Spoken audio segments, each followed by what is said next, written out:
Good evening. Hello, hello, hello. Wow, that's kind of weird. My potatoes. How are you already sending messages, Zach and Tosh? Anyway, hello everybody. Yeah, a little bit early again today. We're going to be doing desolation bounties and all that good fun stuff. It should be awesome. I've been sort of a bit swept off my feet today, but I made a lot of good progress on a lot of cool stuff. There will be a fractal shattered observatory video coming up pretty soon, as soon as this stream's over. Anyway, so we'll have stuff. Yeah, you do come early. Very, very early. Oh, hey Marvin, how's it going? Yeah, so anyway, I'll go to the pre-stream thing. I've actually got some delicious beef stew on the hob right now, and what I'm doing is I want to do it with broccoli, but I'm so lazy. I don't want to do a second saucepan with boiling water in it and put the broccoli in and stuff. So I'm trying to cook the broccoli by just dumping raw broccoli into the stew that came out of a tin, and I figure if I just add a bit of boiling water from the kettle, it will work perfectly. So I'm gonna be eating that. I'm gonna get that bad boy off the hob in a second. I'm gonna be eating that during the pre-stream here, and we'll see how it goes. This could be efficient, all right? Less washing up. Ah, it's gonna be good. All right, I'll see you guys very soon. Enjoy. Go get your own coffee and stuff.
Just to be clear with you all, because I'm eating, it's going to take just a minute longer than it usually does. So just bear with me. We should be on track to be... We'll be live in like 5 minutes, something like that. But yeah, don't get too impatient.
DJ Zedav says, I don't remember, do you ever play on NA servers? Yeah, I always play on NA. I'm very rarely on EU. NA is where always in Guild Wars I've played. As the second part of your question, do I ever do PvE stuff with DNT or Ren?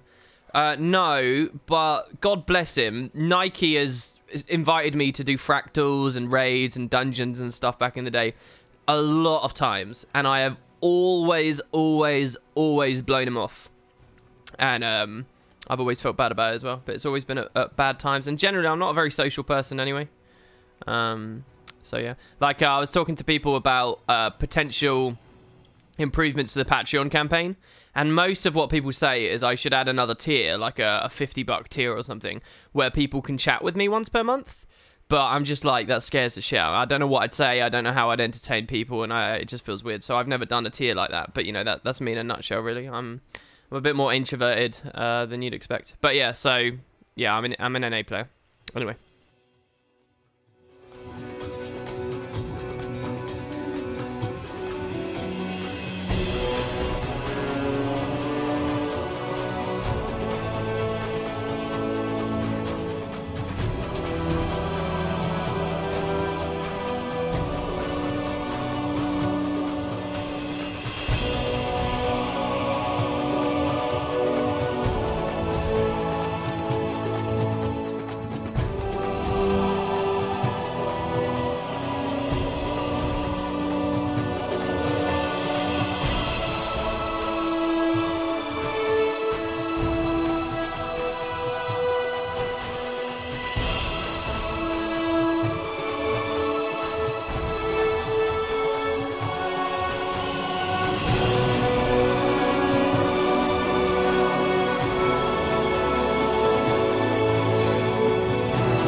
All right, there we go. Look, it's all done. See, that wasn't too bad now, was it, guys? It was actually quite nice, I gotta say. It was not too bad. If it's annoying, if there's like static and stuff in the background on the mic, I'll turn the fan off. But for now, I want to be a fat ass that's sitting here having just eaten meat and now wants to have a fan blowing on me like some Greek don that lays back, you know, like a hedonism bot. Anyway, hello everybody. Quite a few questions about random things as we started off. Welk, when he said I'm not possible to contact, he was joking. I talk to Welk all the time. He's probably one of the few people I'm in pretty close contact with. But I would say, yeah, I'm quite hard to reach. No, on the idea of like a Patreon tier where it's like 50 quid, it just feels weird. I don't know, because there is that thing that I do things a bit more anonymously, right? So I feel like it would be a weird situation where people would want that conversation because they'd want to be closer to me personally, like, but I feel like that's not what I want to be as a content creator, and it would be a bit weird to then, I don't know. It doesn't feel right to me. I thought we could open today. I had quite a lot of fun on yesterday's stream, reading out that comment, that personal message that I got, and keeping it anonymous, so there was no like hate train on anyone or anything, but just as a talking point, as a leap of discussion. So how about we do that again? I'm going to pick another big long comment that came to me. So as you guys all know from the Ask Me Anything, Ireneo Kalman Huang was talking about the difference between power versus condition damage. And we talked about that on yesterday's stream. So anyway, I had a YouTube comment about it from someone who's pretty salty. But I want you to look past the fact that it's just blatantly someone whinging, all right, about a video game. Let's see if there's any, like, truth behind what they say. Let's see what we think here. And I'm not picking up comments here because I grossly disagree with them, just because there's food for thought there, really. Actually, there's a couple of different messages that came in. Here's one, all right? So they say this: I'm going to tackle Ireneo's comment very quickly. I wish I could reply to him on Reddit, but alas. The huge difference between conditions versus direct damage is the way you mitigate the damage. Sorry, that's my Twitter. Okay, they're talking about blaspheming. I don't know why. All right, sorry, anyway. Is the way you mitigate damage and take the multipliers it uses to increase damage. That is the problem. Direct damage is increased by 3 stats, and in combat are increased by rampaging through chain attacks or burst crits. And it can be mitigated in one simple way: movement. Because you need to hit and constantly hit to apply damage, you need to make constant contact with the target. Here's the kicker: everyone has an infinite amount of movement. This is the problem with direct damage versus power. Against conditions. You can always move out of the way to mitigate direct damage, plus you have an extra but limited dodging to mitigate the damage completely. Conditions, you only need one, which is condition damage. To alter its potential is expertise and condition duration. Otherwise, you can invest in other defensive stats, which power and direct damage does not have the luxury. Condition damage within combat is increased by stacking, horizontally with different condition types, and vertically by stacking the same condition on one another, and mitigated by, here it comes, condi cleansing via skills, which is on a cooldown, which can be shut down, which some have cast times and is finite, unlike movement, which is a counter to direct damage and power.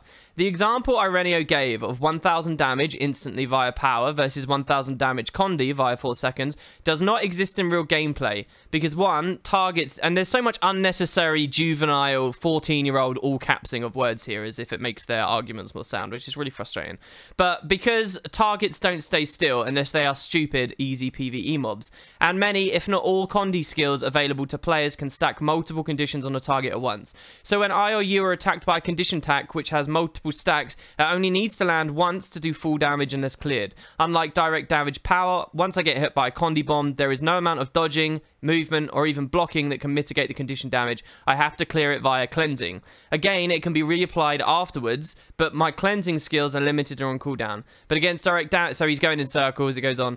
But against direct damage, I always have the ability to move out of the way, even if I'm struck once by a burst. Moving out of the way next time is always accessible to me instantly, and my opponent needs to make constant contact to do damage. Conditions only need to land once, and you can stack many at a time and multiple stacks, and there's no way to mitigate it after. This is the problem with condi damage. I don't know what game Ireneo is playing, but I wish he gave more specific than a three-dimensional answer. The answer he gave was super one-dimensional. I know he was asked that PvE question, but the problem is shared equally with different nitpicks in all game types. Oof, so there we go. So I'm curious what you guys think. Meta-wise, the validity of this guy's comment and his attack on Ireneo, I think is ridiculous because obviously it was just a one-paragraph thing. And Ireneo even qualified in his commentary that this is not the full discussion. I don't think at any point Ireneo gave the impression that it was the full picture he was given. But it was a very important aspect, and I don't think just because there's more stuff to paint means the bit that he painted with his words are completely irrelevant. So I think that the attack at the end is dumb. What do you guys think about the movement thing? Because I've got thoughts on that as well, but I'm wondering what Twitch chat immediately comes up with. And let me scroll in a little bit here so I can see chat. Let's have a look. I don't know if I 100% believe what this guy's talking about. Like, what about blocks to mitigate power damage? Is WP reading something from Reddit? No, I'm not reading something from Reddit, but it is a community comment. And it's not to be pointed at and laughed at necessarily. It's just a leaping point for discussion. So I'm not the only one that thinks this is ridiculous, says Chuff. Well, substantiate, come on. You're in Wood and Potatoes comments right now. Let's substantiate our what was the term I used the other day? I can't remember anyway. Thank you very much for the sub there. You're a legend, whoever just did that. I don't have it up. Skywalker211, it's nice to see you. And Elrun earlier. Good stuff.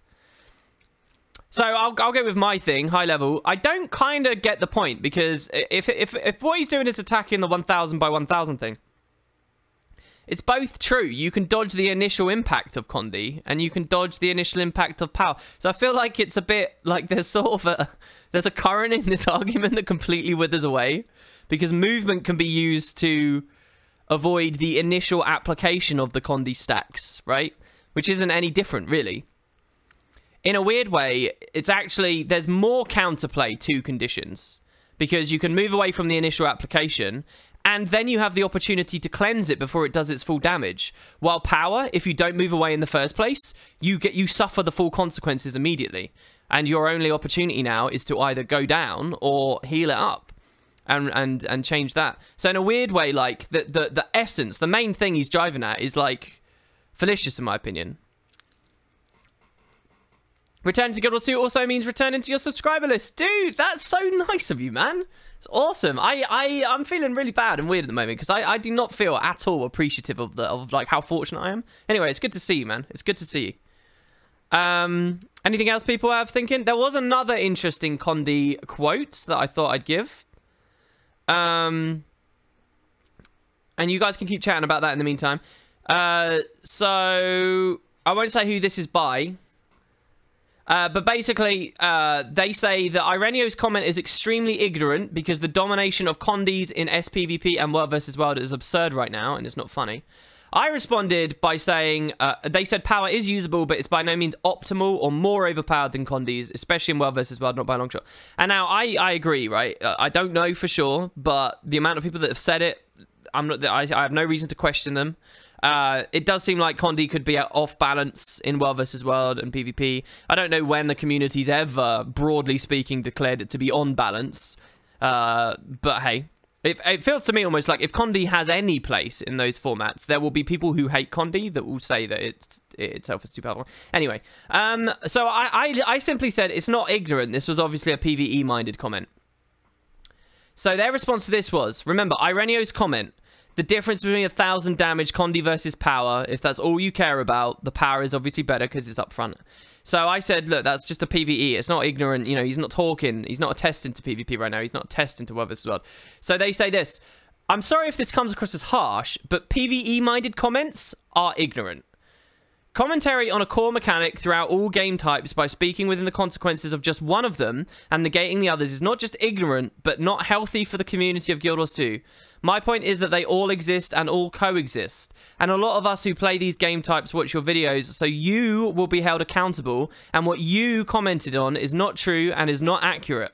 Thousands, if not millions, of people play on all game types to some degree via paying money, all caps, game purchase, and simply playing to have fun. We are all affected by this. E-F-F-E-C-T-E-D. There are many flaws to Ireneo's reply. Conditions are a problem everywhere, to varying degrees with different consequences, but the core assumptions and design of ANET regarding dealing damage conditions are a glaring problem, hence why a popular meme for conditions is called cancer. What do we think about that now? I'm accountable for the state of the game, Tyrus VE. We've gone through this before. It's my fault that Heart of Thorns was bad. I remember someone on Reddit, like genuinely loathsome individual, telling me that I was responsible for Heart of Thorns being bad because I got the community to rush the expansion out. It was all me, guys. Anyway. This isn't supposed to be about that. I want to talk about the Condi versus power thing. WP, I do have a question that's off topic. It's about damage testing. I'm trying to understand how people come up with the whole 78 blue thing and whether or not it actually matters if the numbers are right. I have a thread about it and get a good discussion going, but I don't understand some of the more high-level stuff. Well, you're coming to the wrong person, really. If you watch one of my recent streams, you'll know I don't really understand it that well either. But in the AMA, I think Irenio, again, funnily enough, actually said, yeah, we can't change this.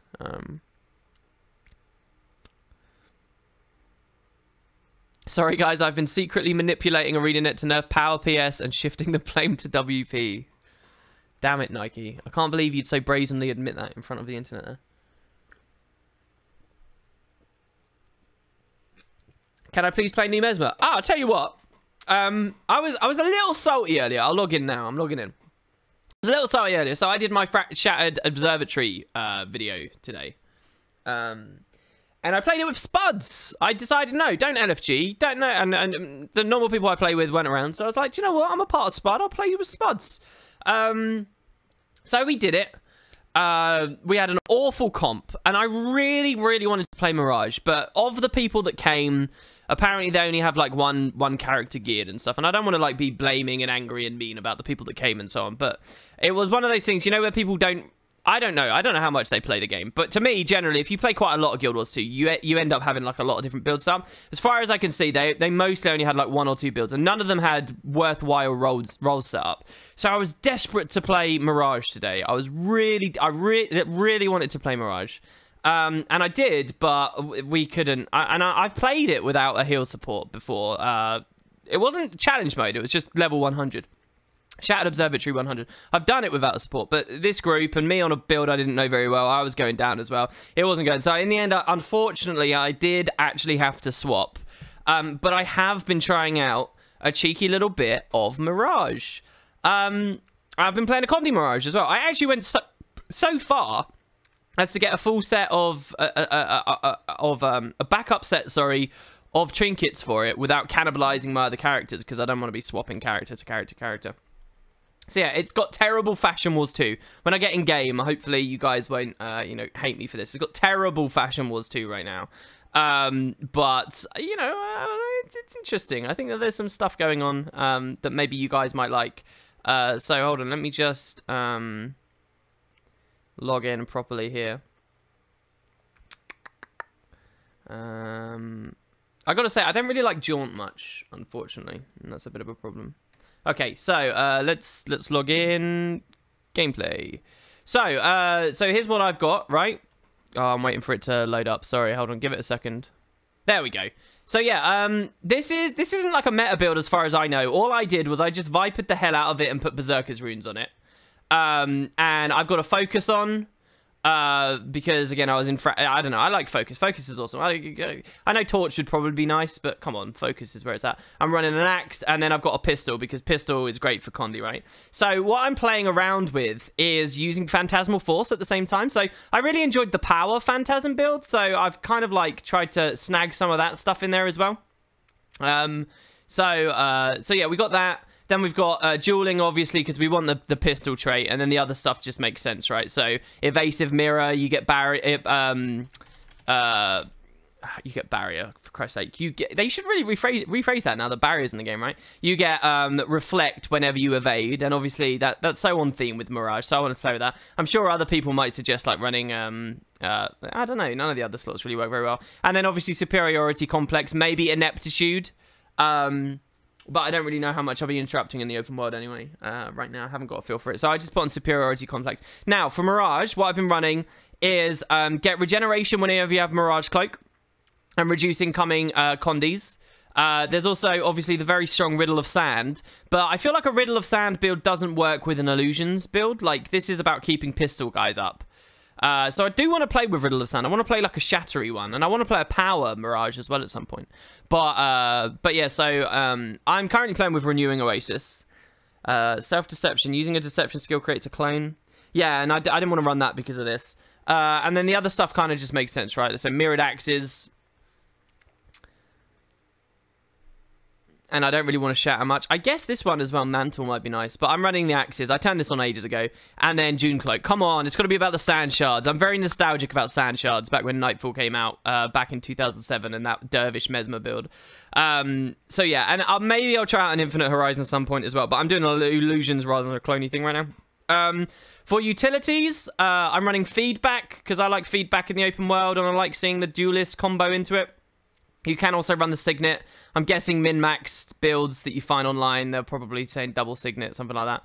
But yeah, I'm running the condition duration Signet and also for the stun break. Then I'm running Mirage Mirror. Now, I described this as weak before, but I actually quite like it. It's just something you can throw out. I don't know, and that could be tech for a few other things, and then Jaunt just because I'm playing with it, but generally speaking, I don't know, the other ones seem a bit more fun.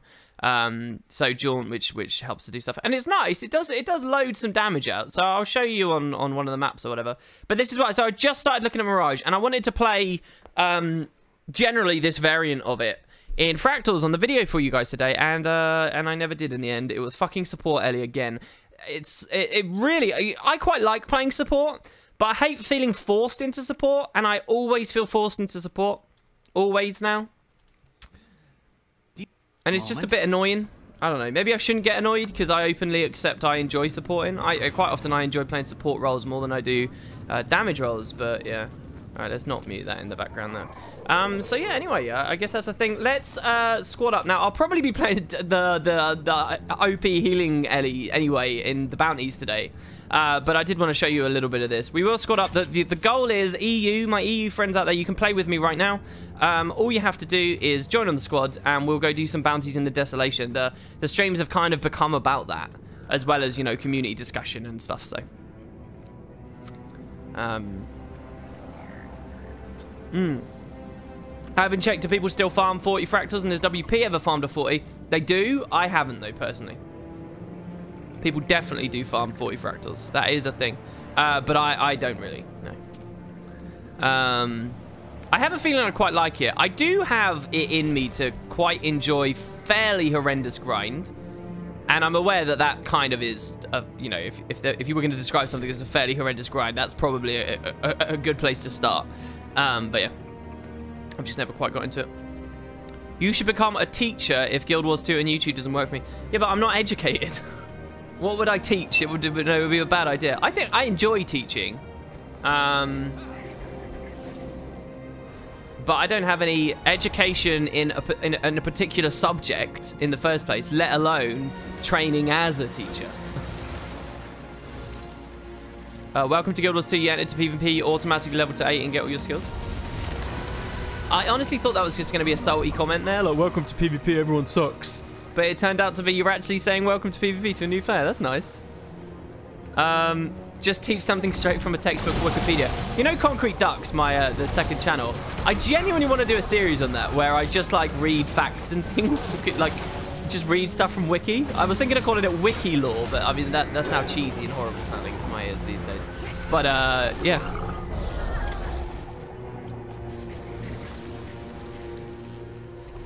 You don't need to have a deep knowledge about the subject you're presenting. I think that you might be right about that to some extent. But I think half of why I don't think I'd enjoy teaching stuff that I hardly understand. Wow, this is going great. Anyway, look, there's a Zerg now anyway. This is so stupid. I was going to show you guys what this is like, but there's no point me showing you anything when other players are just coming along and killing everything. And I'm not blaming the people for doing that. I know it's fun to Zerg around and kill shit with me. But for the purposes of showing off Mirage, I don't see the point. Not unless I was going to the aerodrome, and I find that overwhelmingly boring. So let's not do that. Let's just go on this. Let's just start doing our bounties and having some fun. If you guys want to open a conversation about anything, then that's totally cool with me. I'm pretty much on empty today. I had lots of stories yesterday. Not so many, aside from the broccoli experiment a second ago. The becoming a Discord partner thing, they did get back to me, and they said that it's been broken since Friday, and they're hoping to fix, and they don't have an ETA for me. So that's a bit of a shame. I'll run minstrels in the open world. Why not? Why not? What else has happened? I don't know, I've just been... I don't know. Just editing cats and doing the fractal stuff, really. What was the video about LA? Well, it's up. It was... Oh, yeah. Well, okay. I guess that's something that happened. I uploaded the video about Los Angeles, Lion's Arch, before it was rebuilt. I recorded that 24 hours before the patch that introduced Lion's Arch that we now know. Tourist Lion's Arch, Disneyland Lion's Arch. It was 24 hours before that. And the reason I knew I could do that was I was essentially breaking NDA as I... Well, I wasn't breaking. I was recording a video about things to present knowing that I'd be doing it later. So, yeah, it was because of that. It was because of that foreknowledge. And, yeah, so that's actually the second video. There was another video like it which showed off original Lion's Arch, which I got a few comments on as well. As, you know, however many hundred people went back to it. Twitch beta, whatever that means. I think that's just a beta for the front end of the website, and they're doing things like... Do you think Chrono PS Druid meta is stale? I don't actually have that many strong opinions about it, really. I mean, I honestly don't. I was in Tea Time chat a fair bit yesterday, and they were talking about stuff like this. I honestly, I don't... I mean, I am in the camp where I believe you got 10 slots, and... If there's going to be a meta, right? Obviously, there's going to be a best. People will always seek to be the best. It doesn't matter how much is viable. Everything can be viable. You might even argue everything already is viable in Guild Wars 2.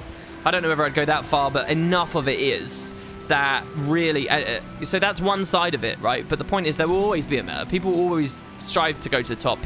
Pugs, people who are bad will always care about the meta. People who are good will always care about the meta. The people who are good will care about it because they want to do the best and they know they can do the best. The people who are bad will care about it because they want to take every little bit that they can. There will always be a meta. You cannot break that. You cannot remove that. It is not ArenaNet going back on their word. The existence of a meta is a logical conclusion, end point of living on planet Earth, playing video games in the way we do. There will be a best strat. People, once it's identified, will aim to execute it. So all of that aside, it comes down to some other things for me, like how interesting the gameplay within that meta is, right? So whatever is the meta, if you as the developer can make that meta filled with interesting builds in terms of like how difficult they are to execute and the kind of things you pay attention to and interesting synergies and cross-profession synergies and stuff, the more of that, the better. And also, I believe the more variety, the better. For the health of the pugging scene, for the health of the whole game in general, I believe we've got 10 slots. And if you can get all 9 classes into that meta, if you could shape it that way, that's the best situation, I think. Now, you can be a contrarian and say, no, if the meta is only a couple of classes, everyone knows what classes to play, and then it's easier to pug. But I think that one of the worst things in the world as a new player for Guild Wars 2, one of the worst things is at character creation, when you know nothing about the game, you make your first toon, it's a Necro. You play it, you love your Necro, you've fallen in love with the story of your Necro, the gear on your Necro, the playstyle on your Necro, it's badass. You're finally starting to learn a bit more about Guild Wars 2. You go to the aerodrome, and you have much lower odds getting into pugs, and also good pugs, just because you're a Necro. And I think one of the worst moments in the world is when people tell you, you need to re-roll. From the perspective of a new player who's never had anything else and doesn't have the hours in there yet, and so on and so on and so on, I think that being told you cannot play on your class in its entirety, I think that eliminates a lot of people, because I think a lot of people, well, you can blame them, you can think that they're short-sighted or whatever, but I believe a lot of gamers do get attached to just one character, and if their one character can't play, then that's it, they don't care, they'll quit the game before they'll make an all. I think a lot of people are like that, and whether you agree with that logic or not is irrelevant to me. Appreciating that it exists is what I'm doing, and I'm saying that the game would be better if every class had, you know, that feeling of, and they've shown that it doesn't take much, you know, it doesn't take much. I think in the form of each of them having like one unique buff, and you know, Teapot was making the argument that oh, then you're just stacking all the unique buffs, but I sort of think we already are stacking the relevant ones as it is. And, you know, if it gets absurd and too strong, then things need to get reined in. There's an argument of we don't want homogenization. You don't want all the classes to feel the same. The balance is better the more similar all builds feel. But on that line of thinking, you know, I agree. You don't want it too much. But I think that you know, it's not a binary situation we're not in. It's not, you know, you don't have to be in a world where everyone's the same or everyone's super unique. There are degrees to this, and when we talk in degrees, I think Guild Wars 2 is currently very far on the left, and it could shift a couple of notches to the right. It could still very comfortably shift a couple of notches closer to a world of homogenized builds in favor of better balance. So I think the day I would be perfectly satisfied with the meta is the day that all 9 classes are represented within those 10 slots. And that's not to say that I hate the meta right now, and I think it's all terrible right now, and blah, blah, blah, blah, blah. But I think the closer we get to that ideal, the less doubling up, essentially, the better. And I think that the day, by the way, if that day ever did come, honestly, I'd be like, that's sorted. I don't really care after that. So anyway, there's a lot to talk about, and I'll go back to the beginning of this entire discussion. I actually don't care that much. I really don't. I have when I raid, seriously, this is how I raid. I build swap every single encounter I do now. Every single encounter I do. Now, I only on average do like 2-ish wings a week. That's all I do. But we always start on wing 4, and we nearly always go to wing 2 or wing 3, right? So, like, let's take a typical raiding week, right? I will play a different build on every encounter. I really will. So, the first fight, I play a 3rd backup healing Ellie with this Ellie here, literally, but with the staff. I play this. And I play it on Arcane. And I kite from range on Cairn. And I just power res the shit out of everyone and anyone that goes down using this new Arcane Resurrection trait. And I run it with things. So I have this build. On Overseer, there's a couple of different builds I play, but I play a Power Guardian at the moment, and as I get more elite specs, I'll play those. For Samurog, I play Power Mesmer, or I play NG. Anything with high CC, I play. On Demos, I always flak on a Ventari tank. Then we go to another wing. If it's wing 2, I'll play like another sturdy build, like Power Mes I really like on wing 2. I just play like ultra sturdy, like safety net builds every single time. Every time. On a specific role. And I change my build every single encounter that I do. If we go to wing 3, I'll play Condi Rev on back warg and just annihilate them instantly and then come up. So you can do back warg comfortably and then go back to the fights if you want and stuff. I'll play Power Guardian as well on Keep Construct for the very heavy burst. That's what I do. And so to me, I don't really care about all the doubling up, because for my group and my static, I can swap around all the time, and indeed I do. And we always run heavy stabilizer stuff, always. It allows us to get the first kill, the first clear, without wiping all the time. Actually, I tell a lie. We quite often wipe anyway. We're not great raiders, and I've never said we are. But yeah, anyway, let's play. Sorry, guys. We'll actually get some stuff going here. So the Perturbed Choya. Perturbed. What a great word to use in addition to Choya. That's lovely. Prime. Thank you very much, Protoss Boss. 11 months, dude. 1 more and you get your new badge. Hey, WP, speaking of raids, where are you hoping Wing 5 will be? Personally, I'm hoping for the Fissure of Woe. Maybe to kill off Balthazar's remaining lieutenants. Yeah, I think that FOW would be a really great place. I'm sorry I don't have anything better to say to you there. The question with that, though, is, like, is this a specific region within Fissure of Woe, or is it the full thing? Like, Fissure of Woe, to translate game to game, Fissure of Woe, you could kind of think of each quest in the Fissure of Woe, of which there were, like, 10. Each quest could be kind of like a wing, right? So it's almost like a 10-wing explorable map kind of thing. So what world do you want to live in with that? You know, I never noticed, but this is actually a skimmer mastery gate, isn't it? Or is it? Oh, ArenaNet. Do you know how upsetting that is to me that this is here like this? Couldn't you have just lifted that up slightly and made this a formal skimmer thing? Couldn't you? Ah, whatever. So yeah, there's lots of places I want to see raids though. I give you the same answer every time, and it's because my opinion's not changed. Fissure of Woe, Underworld, Wizard's Tower, Divinity's Reach Sewers, maybe 1 or 2 other things. God, I love the Sulphurous Waste. I love this map. This map is like, this map gets me hard, like genuinely erect. It's such a good map. Jesus, look at how beautiful it is. HNNNNG. The feeling when you should be learning for geography, but WP is streaming. I'm glad I've been a positive influence on your life. What do you think of a launch ore map turned into up to 11 as a raid? Well, maybe, but I mean, if they were going to do that, I'd obviously say don't do that. Do Zaitan. Do Victory or Death. All of Victory or Death. Make it like a 2-wing raid. The first wing is all the airship stuff leading up to the final fight. The second wing is the final mouth fight, the Mouth of Zaitan fight, and then like a 4-encounter long Zaitan battle that starts on the Glory of Tyrier, and then there's another phase on the Glory of Tyrier, and then it's the tower phase, and then finally we go to one final fight at the bottom of the tower. you know, I'd argue for that 1,000 times before it's some kind of Straits of Devastation remake. Hated penis jokes yesterday, making bonus jokes today. Tough to please, WP. Well, it's because what came out in chat earlier was juvenile, and anything I say is not juvenile. So, yeah, I don't know. That is a bit of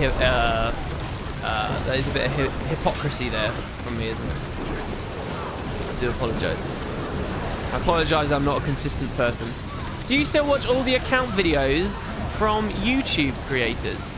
Oh, you mean like account tours? I must admit, I only watched like... I think I only watched Brazil and Duroz this year. I think those are the only ones. Oh, and maybe did Inks do one? I think I watched someone else's as well. But of those, I even skipped around a bit. I must be honest. I'm not particularly ashamed of that fact because I do sort of question how productive it is. It's productive to a level for me to keep an eye on what else is going on in the community. But to another extent, it's always better for me to be working on my own projects instead of always absorbing other people's. So, you know, I am a bit distant in that respect. And maybe that's regrettable, but...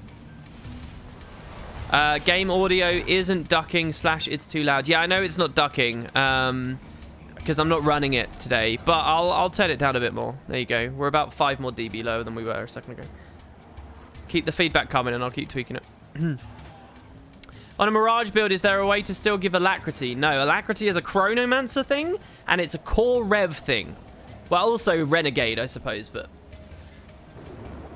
yeah. From one perspective, you might say that Revenants are, in terms of fundamentals, Revenants are more Alacrity influenced and based than even Chronos. Because Mesmer has no capacity for it whatsoever outside of a single elite specialization, while Revenant will always have the capacity to give Alacrity no matter the elite specialization. And I think that is an interesting fundamental thing to look at. For today's purposes and the game for the many years, I presume, upcoming, unless there's some significant change, it's little more than a thought or fancy. It's not actually, you know, worthwhile information to have, but it's kind of weird to think about. A Revenant can always put Alacrity out on their tablet, the Ventari tablet. Hey WP, returning player. I left just before Heart of Thorns. Wow, really? And I'm so lost, lol. Sorry, you've scrolled off, and I can't find you anymore. What is this? I'm so sorry. You want to repost that? I'll move on to someone else. Did you try Renegade out yet, or any other new elite spec? Royal, man. I don't know what goes on in your brain, bro. Yes, Mirage, which you were here watching the stream for when I talked about. If I'd done another elite specialization, I would have talked about the other elite specialization as well. No, Mirage, and you've already seen it, and we've come and gone with that. I will get more Renegade later, though. I will try to. Do you think that Power Mesmer is held back by Sword Ambush, since it is tied to dodging and has a basic clone generation on it, mainly for Phantasm ramp Mesmers using power? You actually mean Mirages, actually, right? Because Ambush isn't relevant. Yeah, I think high level, it's probably held back because I think they're not going to focus on it until the next elite spec when they go for a power DPSer. I don't think they particularly feel like it's a priority to build up, to shore up the Mirage's power capabilities right now. I'm sure they're happy that core Mesmer has the capacity for it at some level, but for it to really start shining, I think they'll wait for another spec, honestly. I don't know, though, because there's so many different game types and things to think about. Apparently, it's quite fun in PvP. I don't know whether it's effective. In fact, all I've heard about PvP since POF is that if you're not playing a Spellbreaker, a Scourge, or a Firebrand, maybe? Whoa! I can't do anything about that. Oh, my God. I got my own geyser down, though. I'm healing us slightly. Jesus, this ooze. Rip in pip. What? That is one of the coolest things I've ever seen in open world, ever. Oh, I wish I was stood at range and I could splash some stuff out on people there. That's hilarious. What even was that? That is very cool. I'm desperate for the rally here. Oh, the transfuse. Oh, no, that was a search and rescue. Yes, good. We're up. What? That was like, that's a Guild Wars nuke. I've never seen that. Jesus, that wasn't, was that that was the bounty, right? That's brilliant. Is there a website that shows pure PvE builds?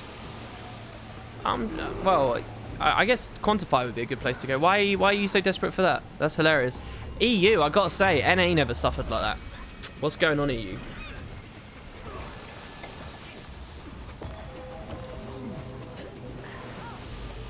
That right there is the best bounty. Is it? Is this the only one that does that? That was awesome. WP, any plans for more Let's Plays? Yeah, I'm working on Arena right now. The Elder Scrolls Arena. Or should I say The Arena? Bit of preemptive trivia for you guys on that. Everyone knows it as Elder Scrolls 1 Arena. It's not actually, originally, it wasn't called Arena. The copyright and everything was for a game called The Arena. And even the game's title screen says The Arena. It's Elder Scrolls Chapter 1, The Arena. But the box art didn't have the word The on it. And so just because of that, it kind of, over the ages, just ended up becoming known as Arena. Even officially, I believe. But yeah, think about that. Interesting little boring trivia for you guys there who don't care a lot about Elder Scrolls. That's a little taste of the kind of trivia you'll be getting from a WP-style LP on that upcoming. Help, I don't know how to whisper to get a guild invite. That's because you don't whisper to get a guild invite. That's not how you get in the guild. So what we got here then? We got Zawandi the Turncoat, sorry. Nice, alright.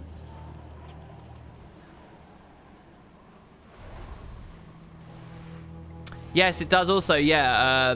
I believe it's... I wanted to say Cyrodiilic, but I don't think it is. But it's, anyway, I think they describe it as an Elvish language. That actually comes up, that little information there, comes up very, very early on it. There's also, by the way, an amazing short story penned by the makers of the game in the official manual, which Bethesda to this day hosts a PDF of online, which I'm going to open my series by reading. It's kind of like a novelization of why you're in prison and stuff at the start. That goes into more detail than the actual in-game cutscenes do. And I've got the CD-ROM version of the game, which is actually the rarer version of the game, but nonetheless also has extra cutscenes. Anyway, you guys aren't interested in that. Let's keep talking about Guild Wars. WP, do you think ArenaNet will ever add Living World Season 1 back in? I thought about it after watching your last video. I and many others, I think the vast majority of people would love to see it come back. The last we talked about it on stream was on One Path Ends, and we had a couple of dissenters, but they never had any convincing arguments at all.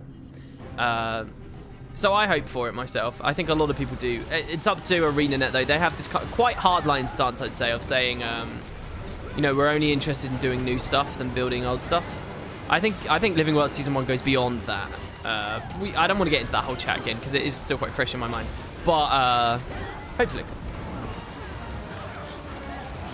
Marionette and Battle for Lions Archmeta were cool. A lot of it was cool. And a lot of it would be cooler than... A lot of it, where it implemented in Guild Wars of today, would be cooler than it was from its 2013 equivalent. Definitely. They've got so much more that they can do with it now, you know. Adding associated masteries and revisiting how they deal with anti-toxin spray and stuff like that. There's a lot that they could do.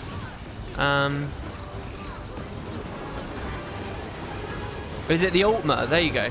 Oh no, it means Dawn's Beauty in Ultima. There is definitely a thing about some ancient language called Tamriel the Arena.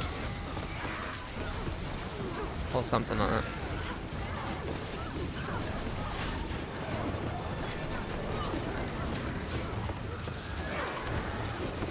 Please remind me to put Iceberg on today's stream.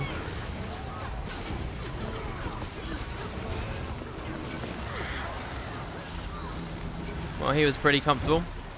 Hopefully you guys have been enjoying this stuff, by the way. I know that just running around doing the most basic open world things, but I need the achievements anyway, and I figure it's pretty good. It's not too bad. You can't even tell what's happening on screen right now. Yeah, I mean, there's not going to be too much meaningful. I love this. I mean, that looks good. I really do think that looks good. I mean, that's a hell of a cinematic shot, isn't it, right there?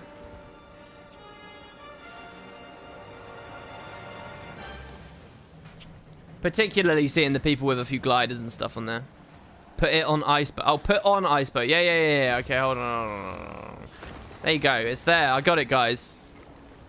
I got it. You're like Muck Stalker, I think. It was a hard CC barrier. Oh, okay. That's amazing. Griffins are amazing. Yeah, they do look very good. I've been playing a lot because I don't have the Griffin. Running around with people that have it. And I'll be around on my Raptor and they'll be flying along near me and it just feels so cinematic and cool all the time. You know, I'm not on the Griffin, but it looks good from the ground. It looks really good.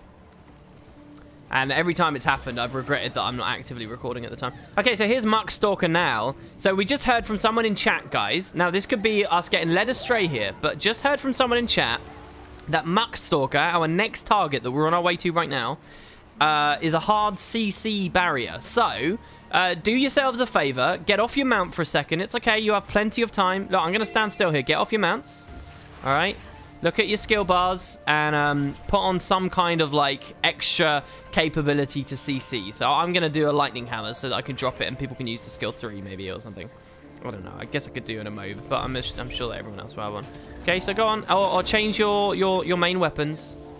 Put your CCs on there, chaps. Show us how good EU is and let's get in there. I just played the story step where you disguise as Iberu again, and I noticed that the effect Casimir puts on you is called Lissa's Guise. Yeah, I did notice that as well. Is that more of a clue to Lissa's stuff, or does it mean nothing? I don't know. I kind of just interpreted it as, oh, that's sort of the name of a mesmer technique. And, you know, like Lissa's... what was it called? Lissa's Balance. There were a couple of mesmer skills in the first game that were named after Lissa. So I sort of feel like it's that. I don't feel like there's enough to... So let's see here. Look at his active effects. These look really weird. Ancient Energy. Gains boons over time. Restorer. Traps players in difficult to escape snares. And Sniper. Targets foes, then fires a powerful shot. Okay. Well, his CCs are looking good so far. There's an ice block. There's a blowout. I'm proud of you guys. Look at that. Beauty. Don't forget to look for ice bows and stuff on the ground. Was that good? Was that quick? If you're getting major frame drops, I suggest you use Effect LOD. Someone recommended it to me on a recent stream after I'd been ignoring it for like years. And it's actually really good. It helped frame-wise. I mean, you still can't tell what the hell is going on, and this effect is ridiculously bloated. But frame-wise, it's really helped me in these ergs. Like, really helped me. I mean, like, look, we're at still at... I'm streaming this, and I'm still almost hitting 30 FPS.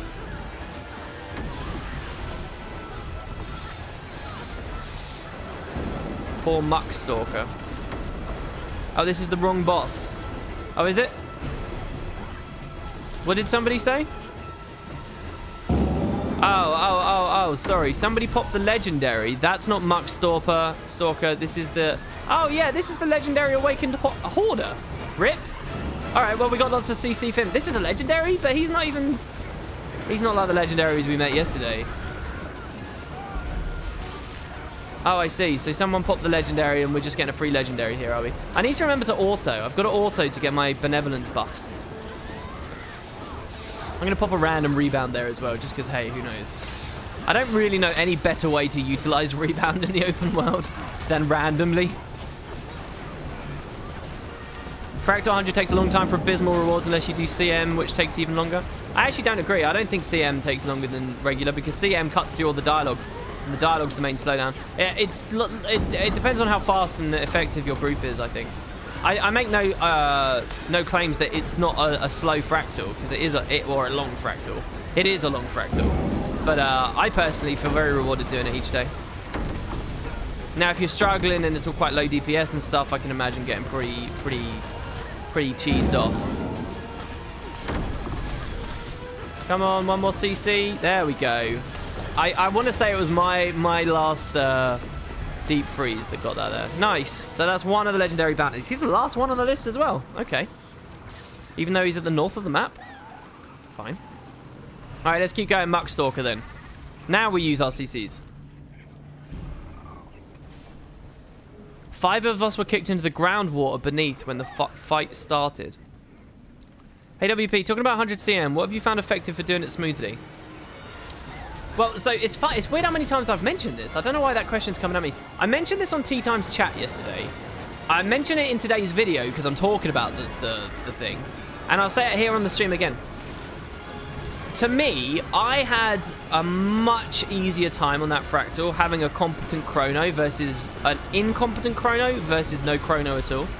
So my early experiences of that, I was playing on a support Ellie and I was catching all of the flack. So let's just be clear with people. He's got an ability that he fires these balls out, and wherever the balls land, they drop these incredibly damaging fields, like really damaging. But if you pump magnetic aura onto all of your allies, then the balls get reflected and they never land in the first place. So this is something you should be doing. So it was my job to do that. Now, at the end of the fight, if you're in a low DPS group, because you don't have quickness and whatever, right? If you're in a low DPS group, the boss is going to do that animation 3 times in a row. And if you are solo having to catch those on an Auramancer,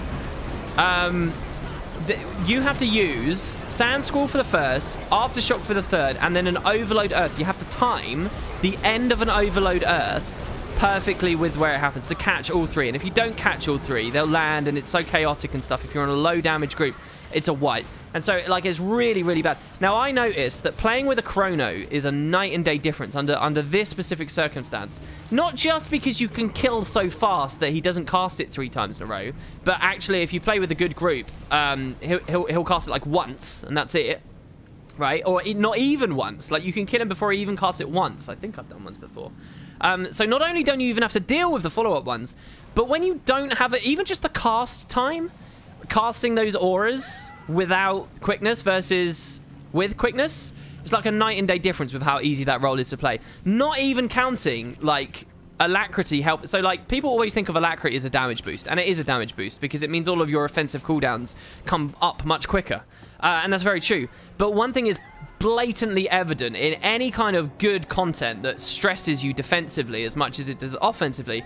Alacrity is, you will really only realize how OP alacrity is, and chrono by extension, because in situations like that where you realize it's alacrity hitting defensive cooldowns that is super potent as well. And so, like, the alacrity helping you get the auras up more frequently and not be on cooldown, because sometimes he'll cast them back to back. It's, you know, you have to be so much more on the ball without a chrono. And all my original progression on that had no chrono. None. And so, like, it was much, much, much, much, much harder. These days, if I run it, I'm unquestionably on a Zealot. If I'm on an Ellie, I'm on a Zealot's Ellie. Or if I'm not, and I'm playing support, I actually play Druid because it's just such a crazy damage bump. If you play that with a good group, people, and by good group, I don't actually mean good players. I mean players who have had the foresight to set up a meta fractal comp. You skip so much shit. You don't even need, like, an Auramancer or anything. A single corrosive poison field or whatever can fix it. Also, when you're good, you can use the special action hotkey to, like, negate the mechanic altogether. I think the devs said they were going to nerf that. But, like, you know, a good chrono that distorts properly some of Ark's more predictable things as well is, like, it's insane. Like, it's one of those fights where, like, what I really want to see is I want to see good players go in there on a terrible comp just to understand genuinely how very different that fight is.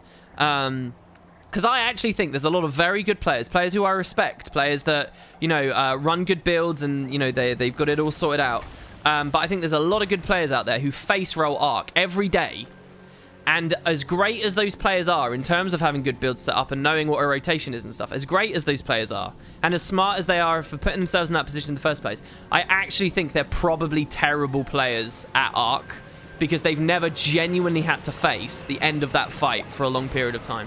I think a lot of good players actually don't understand how chaotic the last 10% is with the lasers and the floor falling and everything else. And I'm not saying it's impossible, but I'm saying, like, a lot of people don't have the practice they actually need.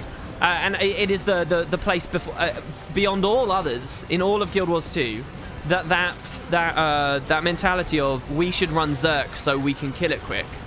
And this isn't just about Zerk, obviously, anymore, and that's such a juvenile way of looking at things. But, you know, the essence of that, kill quick so you don't have to deal with actual mechanics. Never in Guild Wars 2 have I seen that be more true than here. And, you know, I'm talking about everywhere in Guild Wars 2. You know, there have been other good examples in the past. Back when dungeons was all we had and, you know, they were a bit more balanced and break bars weren't in and all that stuff. A good one to, like the classic one where I first started thinking about it, is Sorrow, Crucible of Eternity, the path where you fight the Destroyer. There's this fight where if you've got a good, where back then, if you had good DPS, you could burn him in one phase and just move on. But if you had crap DPS and you were like playing more defensively, you'd have to like do the lasers again, and then you'd have to do the lasers again, and then you'd have to do the lasers again. Like, it's always been very true in Guild Wars 2, always been very true, and there's been a lot of really profound examples of it, but never have I seen such a crazy good example of it as that Arc fight. It is night and day. So anyway, my advice to you is play to the meta. And, you know, a part of my soul doesn't like ever saying that to people. I want people to experiment. I want people to use their own builds. I want people to feel liberated and stuff. But if you want an easy time on Arc CM, play with a good comp, right? Have a Chrono, have a Druid, and have 3 competent DPS. And whatever might generation. There's so many ways to generate might now. I mean, you could still go banners and stuff from a warrior, but I sort of view that a bit more secondary these days. But those things at least, and it's very extreme in that fractal. WP, have you done Serpent's Eye meta in Vavi? Nope, not yet. We'll get there on the streams. I'm quite looking forward to it, actually. Arc is perfectly legal. Yes, it was confirmed. Poth and raids have made me realise how much of a missed opportunity dungeons are. Imagine the dungeons we could have got exclusively for Hearthorns and Path of Fire with the same quality in storytellers raids. They can do that in Fractals, though. I don't think that's a missed opportunity. I think that they're satisfying that in Fractals. Alright, so I think that's that whole board done, because these are all done. Unless Trash Tail Cobbler is here, but I don't think he is. So I think we're alright. Alright, so it's time to go south, guys. It's nice. This is a cool way to bring my main through the, This is beautiful as well. I want everyone to charge past. Look at this. No, don't stand with me. Go. Go, adventure. Look at the depth blur there. Don't you tell me this reshade's a bad setup. Don't you shit on my preset. My preset is good looking. And that depth blur is sex to your eyes. Don't pretend otherwise. You think the Ventire Rev is better than Arc and Druid? No, Druid buffs your damage massively. That's what's important. I run a Zerg Druid there. Not that I've run it that many times, or that I'm even that good at it, but when I have done it, I can feel it, you know. Just run a Zerg Druid. Because the other nice thing about Arc actually is, so much of it is mitigatable through WASD and your special action, genuinely. You don't actually need that much. Again, if you have high enough DPS, you don't even need much healing, like... I've always... I don't think that Zerg Druids heal much at all. I don't think it's fair to call them a healer. They're a support. They're an offensive support. But I view them... I view a Zerg Druid much closer in usage to a PS warrior than I do any kind of healing role. I really do. And I know they have some capacity to heal, but it is kind of pathetic, their capacity to heal. But it's okay when you do a lot of damage, especially in Arc.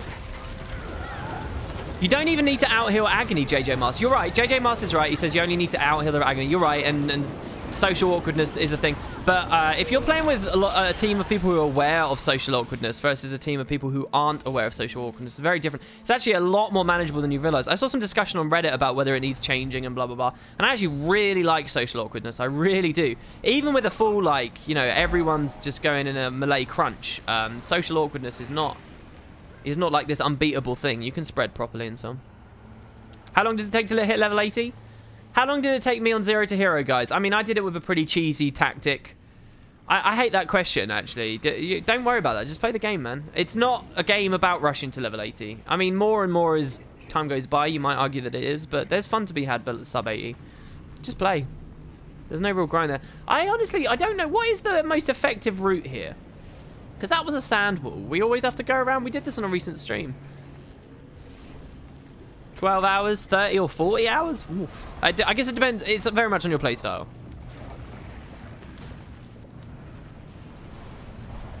You'd prefer social awkwardness if it hurt you rather than your allies? Yeah, I thought that I read on a patch note they changed it to do that as well, but they clearly didn't. There's a sand portal. Well, I don't mind taking the long road. Last time we did this on the stream, it was night, so this is quite different. Look at that. Look at the contrast on that. That's nice, isn't it? Do you know what I mean? I said on my original Path of Fire, like, VOD week, I said, at any moment, you can just stop and be like, holy shit, this is a screensaver. Screensaver, right? And I really mean it. Like, there's just so much. At any moment, it's just like, oh my god, have my children. Can you please make a video recapping Heart of Thorns and Living World Season 3? People have asked me of that, and I'm considering it. It's something I'm chewing on, but I don't actually know how much fun I'd have doing it. And yeah, YouTube's a balance of sucking it up and doing videos that you might not have that much fun on and blah, blah, blah. But, you know, generally speaking, like, again, like, look, I love the yellows here. I love kind of the miasmic feels all of a sudden. You can just stop. Again, the look of that rock out in the distance, and it's just great. It's just great. This was my first experience of seeing the Desolation right here, by the way, and I couldn't have been happier to see it. It looks so good. Path of Fire has a lot of really nice screenshot moments. You took so many. Yeah. It's hard to balance beautiful graphics and sounds with meta builds and competitiveness. Oh, sorry. What you mean on the stream? I'm talking about some pretty contrasting topics here. Like the people who care about the graphics don't care about the other discussion and vice versa. Do you have a link to your hook? No, I don't, because it relies on some effects that you need to download separately, like Clarity V2 from the Reshade forums, a form of sharpening from the Reshade forums, and one of Grenber's effects as well. So I just haven't hosted it. Welk and I are very slow. Or Welk is working working his ass off on the official Wooden Potatoes website to host a page where people can submit their presets and stuff, and I'm hoping to transition everything across. So one day you will see it when that happens, but not for a bit. You mean a season 3 recap? And yeah, I know it would be nice. I'm just not saying I don't know whether I'd enjoy it that much. Enjoying watching and enjoying producing is not the same as enjoying creating. Because I mean, you might wonder, well, WP, why wouldn't WP like doing that? He loves lore. It's because I've been talking about it non-stop for a year, you know, and like it's all really fresh to me. Essentially, what it would, because one of the types of videos I can quite find a chore sometimes is like what I'm doing today on the Shattered Observatory. It's just sort of like rehashing story again. And you know, I do that after every Living World release, and I know that the information's already out there in really good detail, and how I originally took it and so forth. With my original, it's just you got to watch the channel more. So like doing sort of a bite-sized version for casual viewers, while I appreciate the benefit that might have, I'm not that motivated to produce it right now. This is a really interesting event here, by the way, where you can capture these undead and run them along, and then they become allied, and I think they just stay for allied forever, and they help defend the outpost with the Order of Shadows. It's really curious.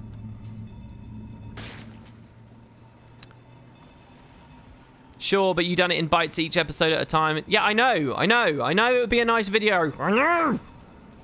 I'm just saying, I'm explaining why the enthusiasm of creating it isn't there so much, because it is ultimately the same topics I've been talking about over and over again. Do you get it? Are we clear? I feel like you've done enough on Season 3 and Heart of Thorns, so if people want to see it, why didn't they not just watch your old video? Well, again, but that's the opposite way. I do understand why people wouldn't, because they got to actually dig through, you know. They'd have to go to my page and see the playlists and stuff, and then it's many hours, and how do they know what the truly important... Because there is a kind of a thing, looking back in retrospect, you can distill down what was genuinely important about the season. So in my original coverage, I may have gone on and on and on about... well, something that just ended up as, like, just unnecessary. I don't know, some minor thing. But in retrospect, you know, I'll know to focus on the oddities about Lazarus and why he doesn't quite add up, so that the reveal on Balthazar makes sense, and so on and so on and so on. Strimmer, make the videos that I want, baby rage. Oh, they're only being nice. Seriously, WP, you have sway over ArenaNet, right? Tell them to make the warrior banner trait reduce cooldown of banners by 20%. Oh, bro, I don't just have sway, I am ArenaNet. I don't know whether you realize this, but I am there's one developer at ArenaNet, and his name is ArenaNet. And that's me. And yeah, I can do that for you. What else do you want? It will just take a second. Coding's really easy, and game developers just like to pretend that it's harder than it is. You know, it's just like one line of code. We all know it. It's easy. Easy peasy. What else do people want? Come on, type it in chat, and I'll get it done. Probably, I don't know, by the end of tomorrow, but I've got a lot of gem store money to spend. on hookers and blow, so I don't know whether I can be bothered to write all this easy code. But go ahead. Please finish Soul Beast. Okay, man. Yeah, that's cool. I know exactly what you're talking about there. That's not ambiguous whatsoever. I will finish Soul Beast. Nice. Keep it coming. Make the instant cats mounts. Yeah, no, serious requests. I like it. Yeah, okay. Wow, this bounty's ages away. Jeez Louise. Improve food buffs. Okay, what do you want? 20% while moving seaweed salad back? And we'll just double his efficacy. Should we go for that? Because buffs are more fun than nerfs. We all know that good design equals buffs, bad design equals nerfs. Alright? I'm from the internet. Even I understand that. So, yeah, I'll buff. If you guys want class balance, just tell me what buffs I need to put in, because buffs are what's important. I promise to never nerf anything again. I'm sorry I let you guys down on that. Make Power Reaper good. Easy. Done. Allow food to stack duration. Okay. Do you guys want legendaries to be free? Should I do that? Because I was reading a thread, right? And it was these guys saying, oh, you know, I really like Guild Wars 2. I want it to be my main instead of World of Warcraft. And so I was reading it. I was like, yeah, these are my people. This is what I want, right? Like, these are the exact kind of gamers I should be listening to. Because I need to beat World of Warcraft as Mr. ArenaNet. So, what they were saying in their thread was that legendaries are too hard to get. So, should I maybe, like, I don't know, make them like 50 gold instead? 50? Or is that still too much? What do you guys think about that? 50 gold legendaries? Because, I mean, they're really flashy and nice. I just think that all that art I did making those legendaries. Because remember, I do everything. So all the art I did on them, I want more people to see, so. 50, I only have 12 gold, make them 10. Alright, sorry. I can get it wrong sometimes a little bit. I do apologize. I do, I hope you guys, oh my god, I'm gonna die now. All this incessant trolling. Can we kill these? Because I'm not gonna break combat for like a million years. Why are there so many random mobs here? This is curious. 1 copper, make it worth a daily. A legendary a day? Yeah, that's a good idea because how many legendaries do I have in the game now? Like 20, right? So that gives people playing a whole month. That's quite a lot of retention, isn't it? I think so.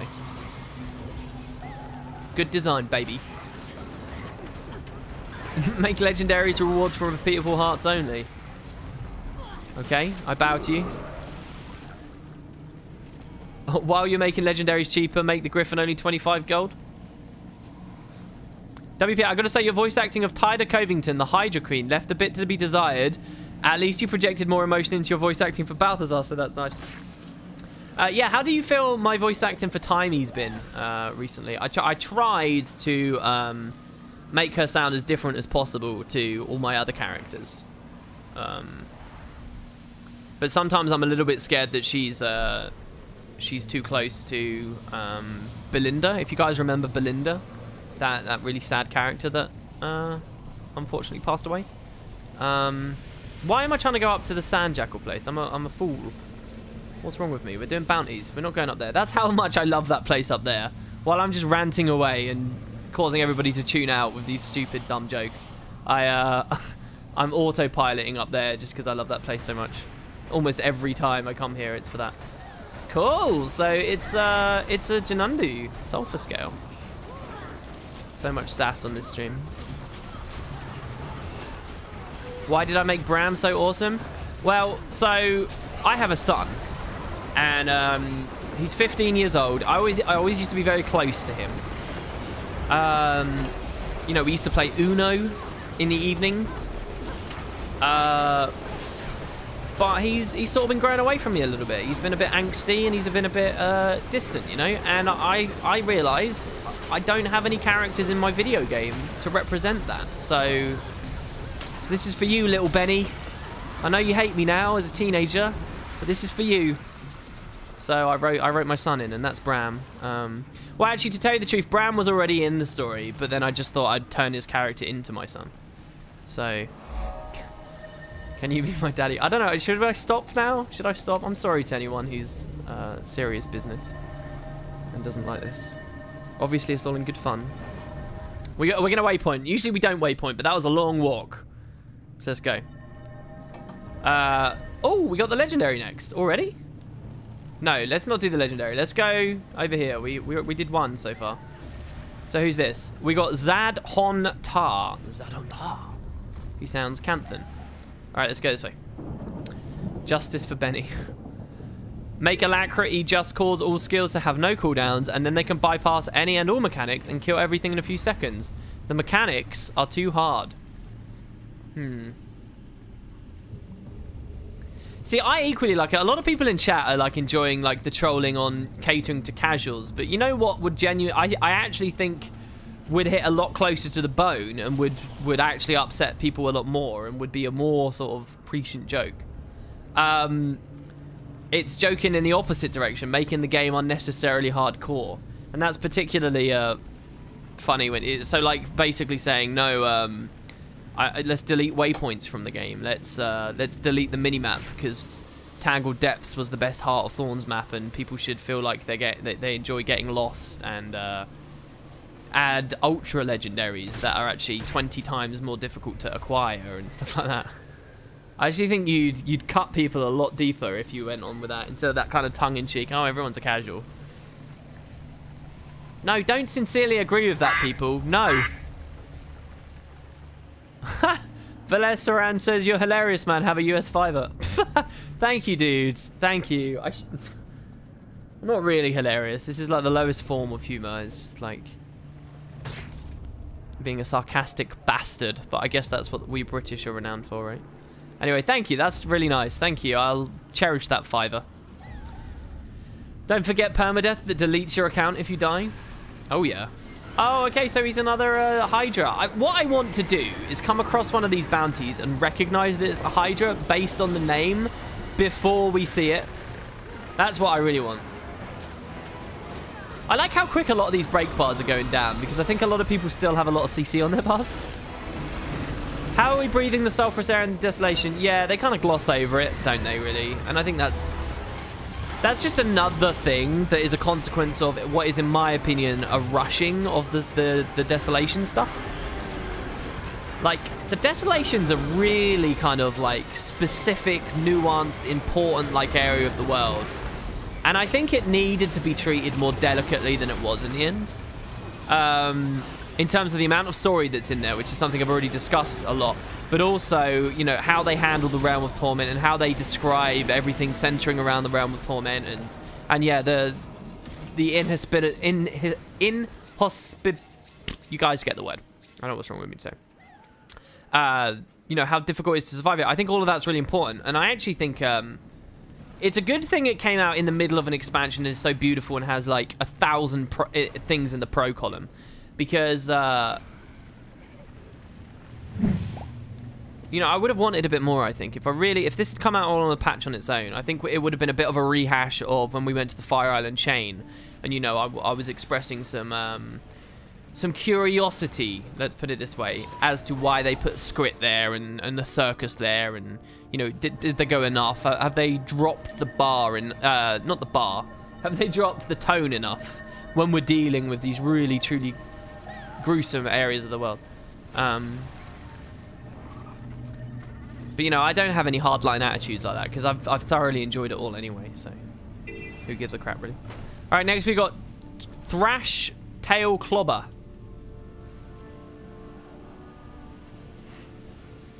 Drop the soap bar? What? Who dropped a soap bar? After breathing so much bloodstone dust in the sulfurous air is nothing to the commander. Yeah, we're all like Matthias. We just don't realize it. G-Boss is the potato live. I am live. It's nice to see you, G-Boss. We're in the desolation, doing some bounties. Being twits. Messing about. I think some people are talking about the boon system. Looks quite interesting in chat. Question to you guys. Is a balance patch hitting soon? If so, are there patch notes already? No, they don't do preemptive balance patch notes. There's maybe some discussion into that. What do you guys think? Why, in the Guild Wars community, do we not get preemptive balance? Now, I know one reason. I'm curious what comes to all of your minds. Well, actually, I don't know fully one reason, actually. And I'll explain something as well. They're incredibly cagey about it to even partners. You know, partners are sometimes privy to early information. We are not privy to balance stuff. They do not let that. They do not nail that stuff down. So why is that? What do you guys think?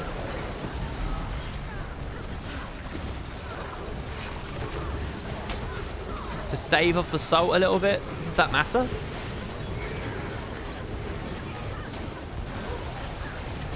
WP, have you seen the Casimir and Ritlock mounts? I have. I thought it was very funny. Wait, a Ritlock mount? I don't think I saw a Ritlock mount. I saw a Marjorie, Casimir, and Timey one. We'll walk back on this one. This one wasn't fun. Probably has to do with the TP. Oh, you think investment and stuff? But again, I'll be devil's advocate here. Why is it worse for TP people to make their investments based on a pre-patch official post versus at the moment of the patch coming out? Why is one worse than the other?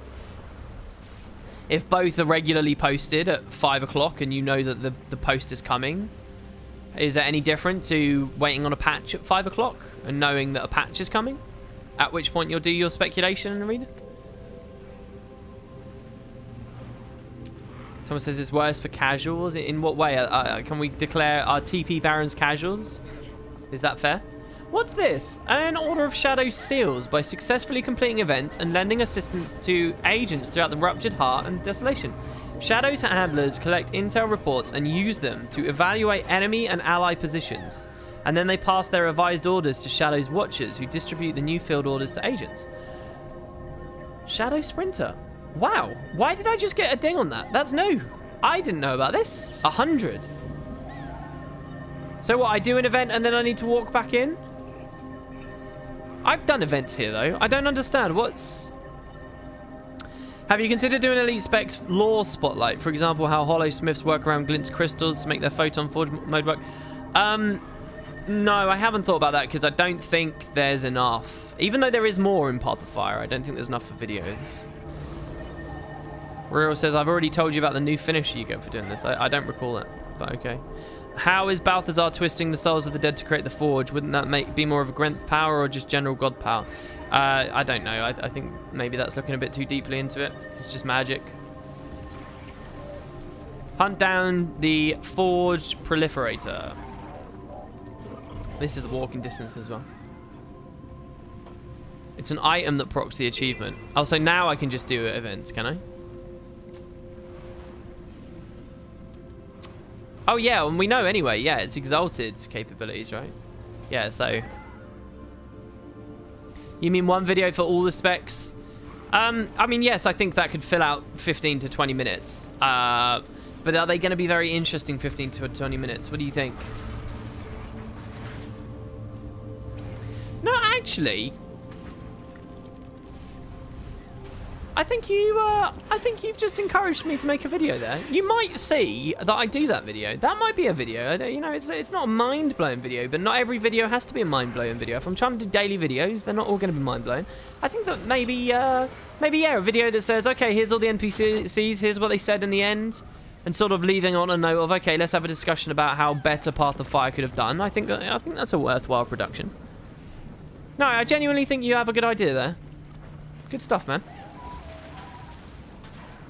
Would you prefer outfit skins for mounts or a total makeover skin?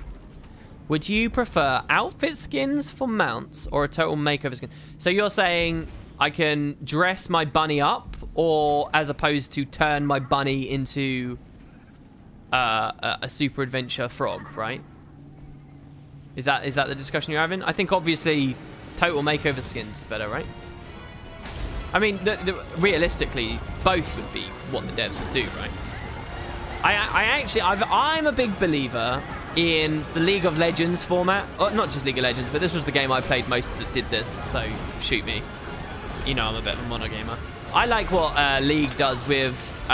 there's different types of skins. There's like... oh, this feels good. This feels good. It's kind of fucked up that I want this guy to do a lot of damage just so that I can heal. I like it where you have like legendary skins that are really expensive. Like that would be like a 2,000 gem skin. And it totally changes the way something looks and, you know, animations and everything. And then there's some other, like, more basic skins that don't quite change so much. Oh, I got a thing for Gorilla Arc there. That's nice. I did start Renegade, as you can see, by the way, because I think this. So, yeah, I like that, and I think that could work well for mounts. Why not? So we'd have, like, a 400 gem skin would be a pink bow for my Springer, because let's be honest, people want to have a little pink bow on their Springer up there. Come at me. We all know it's true. And then maybe, like, a little tutu. You guys don't want to see a tutu for the Springer?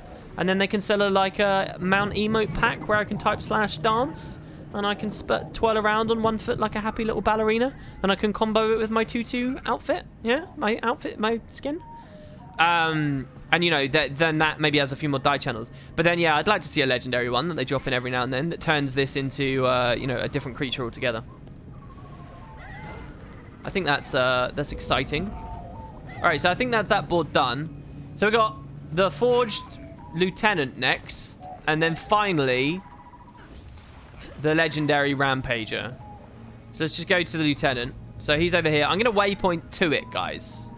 Hopefully you all feel like that's okay. Yeah, and a top hat. Well done. Top hat. Definitely. People would want a top hat. Come on, it's printing money. It's genuinely. It's like they should be thrown in jail for it's not laundering. What's the word? For counterfeiting currency, basically. Because it's that easy. They have their own dollar press if they do that.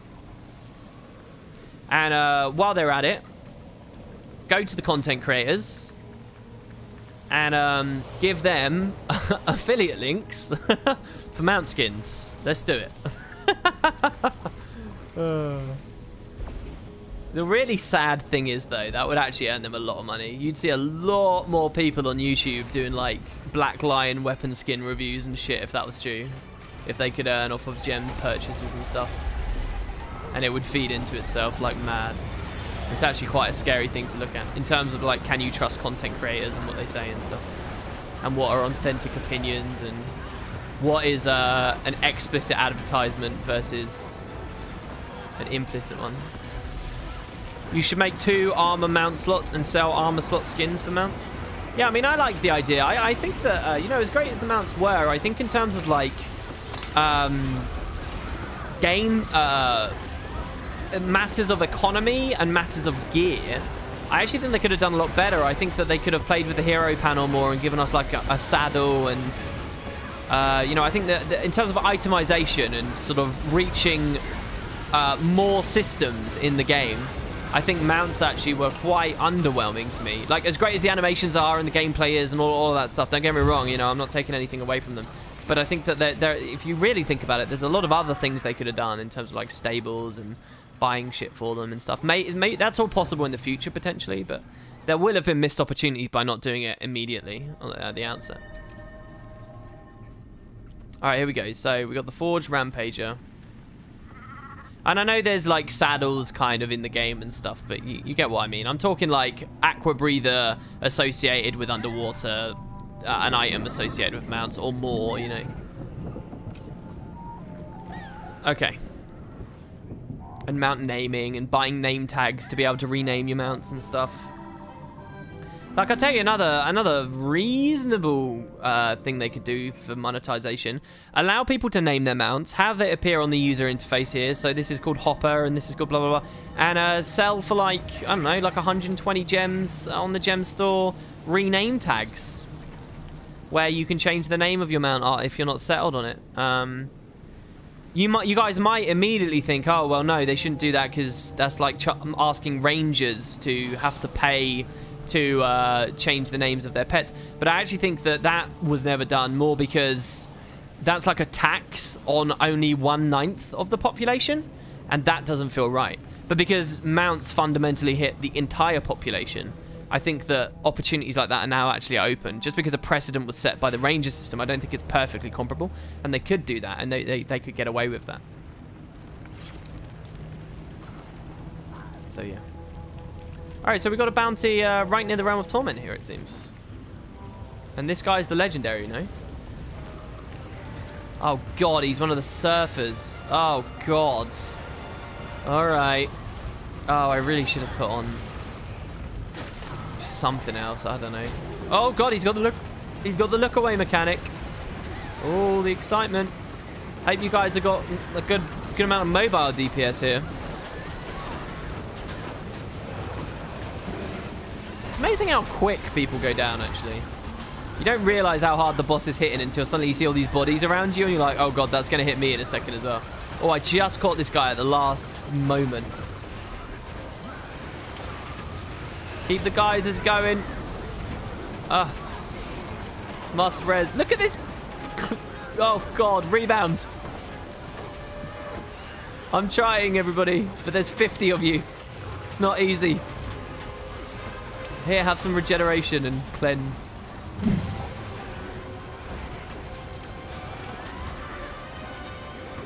Alright, we're doing okay. We're doing okay. Oh, I got a £1 donation. Thank you. Lol, turned out I'm going to write geography and grammar test tomorrow, but you are streaming so... Oh, yeah, are you the person that messaged earlier? Listen, I used to be you. I used to always be procrastinating on academic things like that. I'm lucky that streaming wasn't really a thing when I was a teenager. Or as big of... Well, was it? I don't know whether it was really a thing at all. Twitch is still fairly new, right? So, yeah, sorry to have distracted you, but I hope you're having fun. Have you done the third map, Ice Hydra, yet? I don't know. Oh, no, I looked at chat. I had a heal and everything. Please, res me. This guy's quite scary. Yeah, good. All right, here's your reses in return. Look at that. Look, I get up, boom. 5 other people do straight away. Let's get that benevolence rolling. Let's get a water overload. Another rebound, just in case. I mean, what are the odds that of the 5 targets that get the rebound? I'm realizing the problem with Ice Bow. I'm dropping it every 16 seconds anyway to get the next thing up, so it just feels a bit... God, such res. Do you know what? Do you guys ever get a moment where you're like, I wish I could see an alternate version of the world where X didn't happen? I want to see an alternate version of this where I wasn't on this build. I just want to see how this would have gone, how tricky it would have been, whether we would have been much closer to wiping. I just want to see like what my impact actually was here.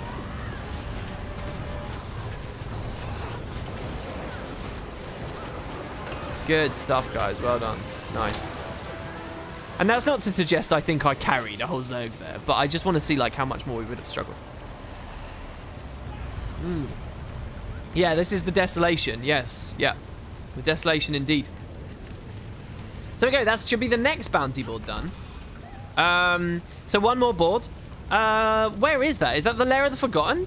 I would guess that's the Lair of the Forgotten. God, I shouted really loud there. So let's go to the Lair of the Forgotten. Gonna go this way.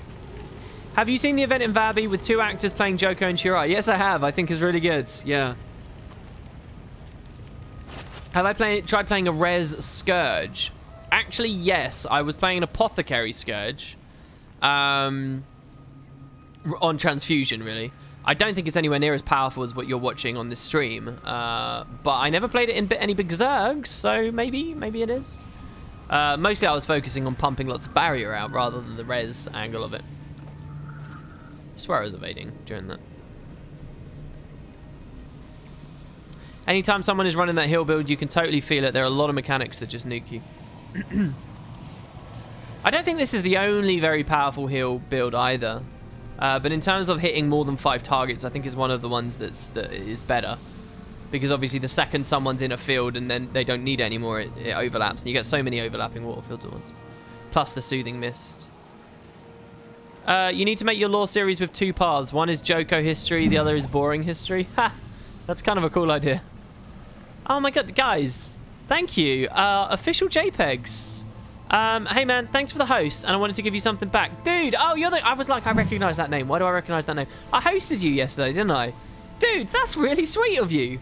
You know what? I host a lot of people. Sometimes I'll get like a thank you.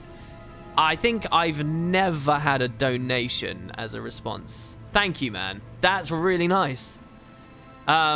Wow. I hope you had fun continuing the stream there. I know you looked a bit nervous when I did it. But I think you handled it really well. There's a lot of different reactions you get when you host, and yours is one of my preferred reactions. So yeah, people didn't know, yesterday I hosted a guy. Also, you weren't totally, like, wrong about the things you were saying either. I was assuming to, you know, when you were giving advice and talking about the place of Thief and PvP and stuff, I was assuming there'd be some minor inaccuracies or things that I, at least on some level, disagree with, but there was none, really. Not that I remember. Not that I watched that much, but yeah, dude. I hope you got a few followers and people kept checking you out, man. That's super cool of you, dude. Thank you very much. This is what I like. Isn't this actually nice? I'm not like a sappy guy, but I quite like stuff like this. Like, look, you go the community. Yay, the Guild Wars 2 community, guys. Oh, I'm gonna make it so big. Why, WP? Because you're the expert of everything? Obviously, bro, Derek. What are you talking about? Why do you say that like that's sarcastic? Like that's somehow disputable? No, obviously I'm not saying that, and you're a dick to suggest that I was saying that. But, you know, there are some things you can blatantly say, okay, no, this is bad, this is good. And you don't have to be an expert PvPer to be able to identify them. WP is Mr. Ain't It, yeah. Alright, is there a bounty board here? There is a bounty board here. Nice. It is known. Desolation is the best map. Tangle Depths is now second best. Ooh, you sound like my kind of person. Everyone knows I'm an expert about Thief Roll. Definitely. I have built a career on it, right? On being a pro thief. Sorry, not pro thief. Listen, all the pro thieves don't say thief. They say thief, okay? Thief. All right, here we go. Queen Ishra. This sounds like I'm going to guess a Janundu. We're going to play a game from now on where we guess what they are before we get to them. I'm going to guess that this is a Janundu. And where might Mrs. Queen Ishra spawn? Oh, what? All the way over there? Let's waypoint, guys. Sandjack or run.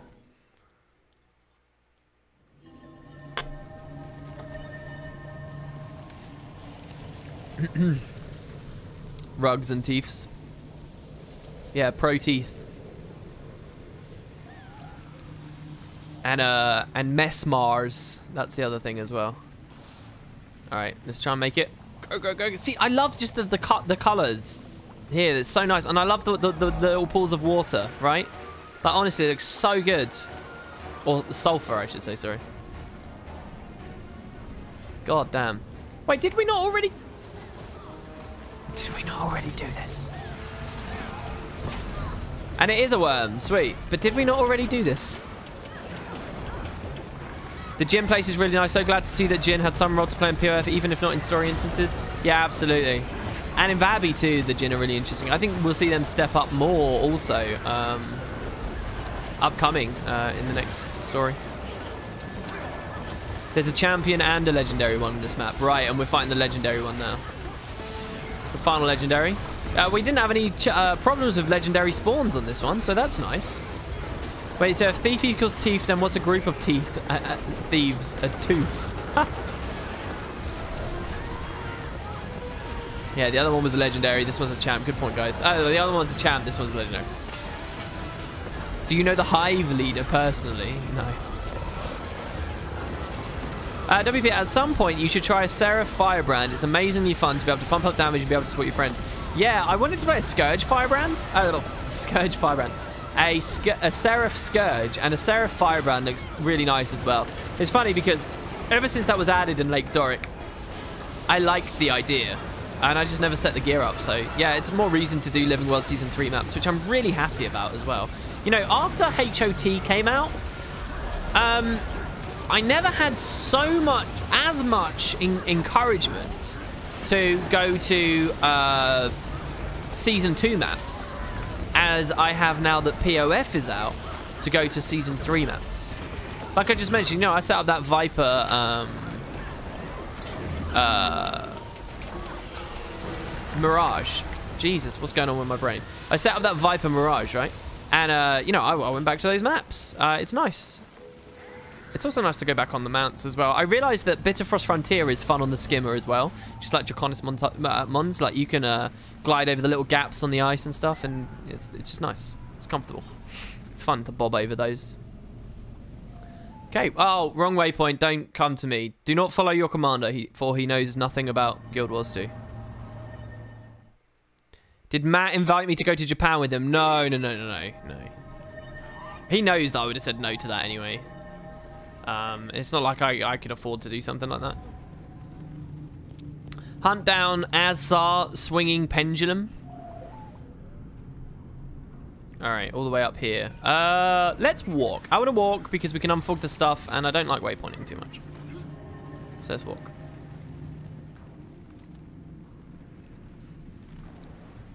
But yeah, like, don't let me give the wrong impression. The main reason why is because, like, that's sort of a friend group I'm not a part of, and that's perfectly fine. I'm perfectly okay with. It would have been, it's, you know.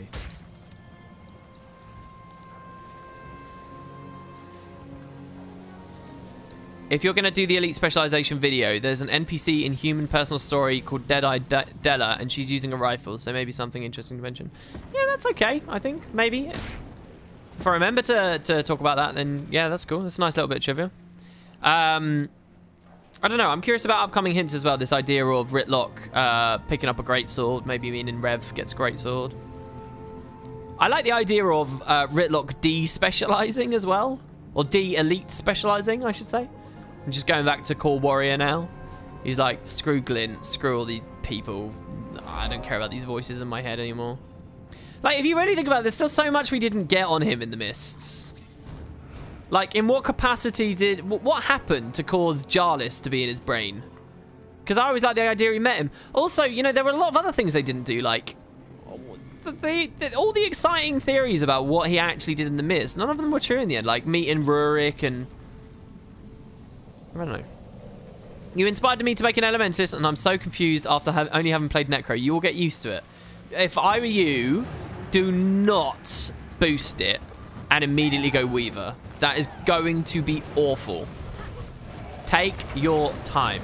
Yeah, honestly, the experience of trying to learn Ellie with, like, conjure weapons and all of those abilities and all of that does at the same time as Weaver, at the same time as learning how glyphs work and then why glyphs are slightly different on Weaver and stuff. Don't do it. Just play steadily, gradually.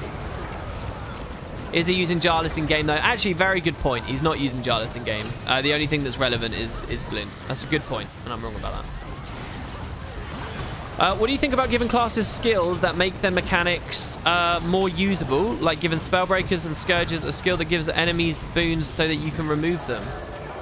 That's a lot like Dervish balance and ideas in Guild Wars 1, where you would give yourself enchantments to rip them later.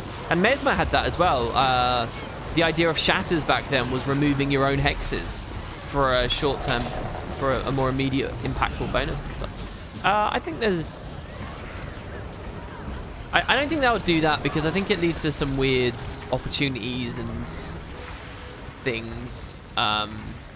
In the competitive formats. Like, I don't think they want to create a world. Oh, what happened there? Why can I hear myself? Like, I don't think they want to create a world. Oh, what happened there? Why can I hear myself? Like, I don't think they want to create a world. Oh, what happened there? Why can I hear myself? I don't think they... Whoa, okay, we're muting that. Why can I hear myself, though? What tab started playing my own voice? Whoa, okay, we're muting that. Why can I hear myself, though? What tab started... Oh, my God, what's going on? Let me check Windows. I'm actually scared right now. Is this sabotage? Why is... What's going on?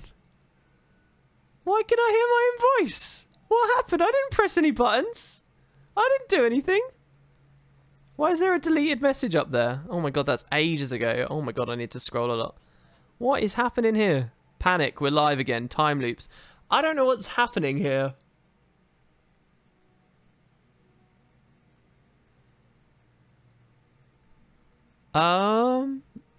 Why would that be doing that?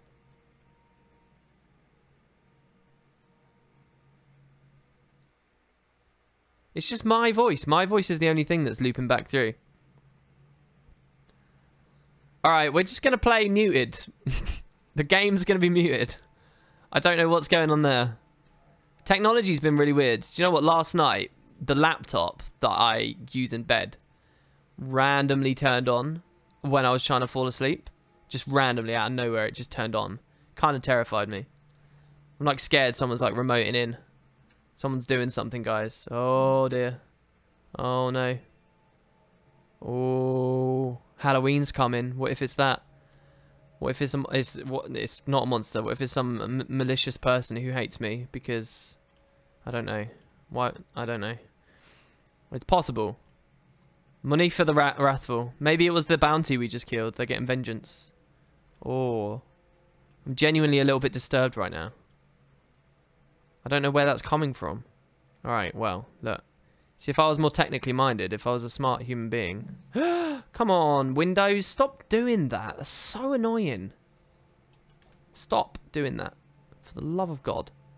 No, I don't want you to snap. Just go there. Thank you. My phone randomly started activating Siri in the complete silence around 12 last night. Scared the shit out of me.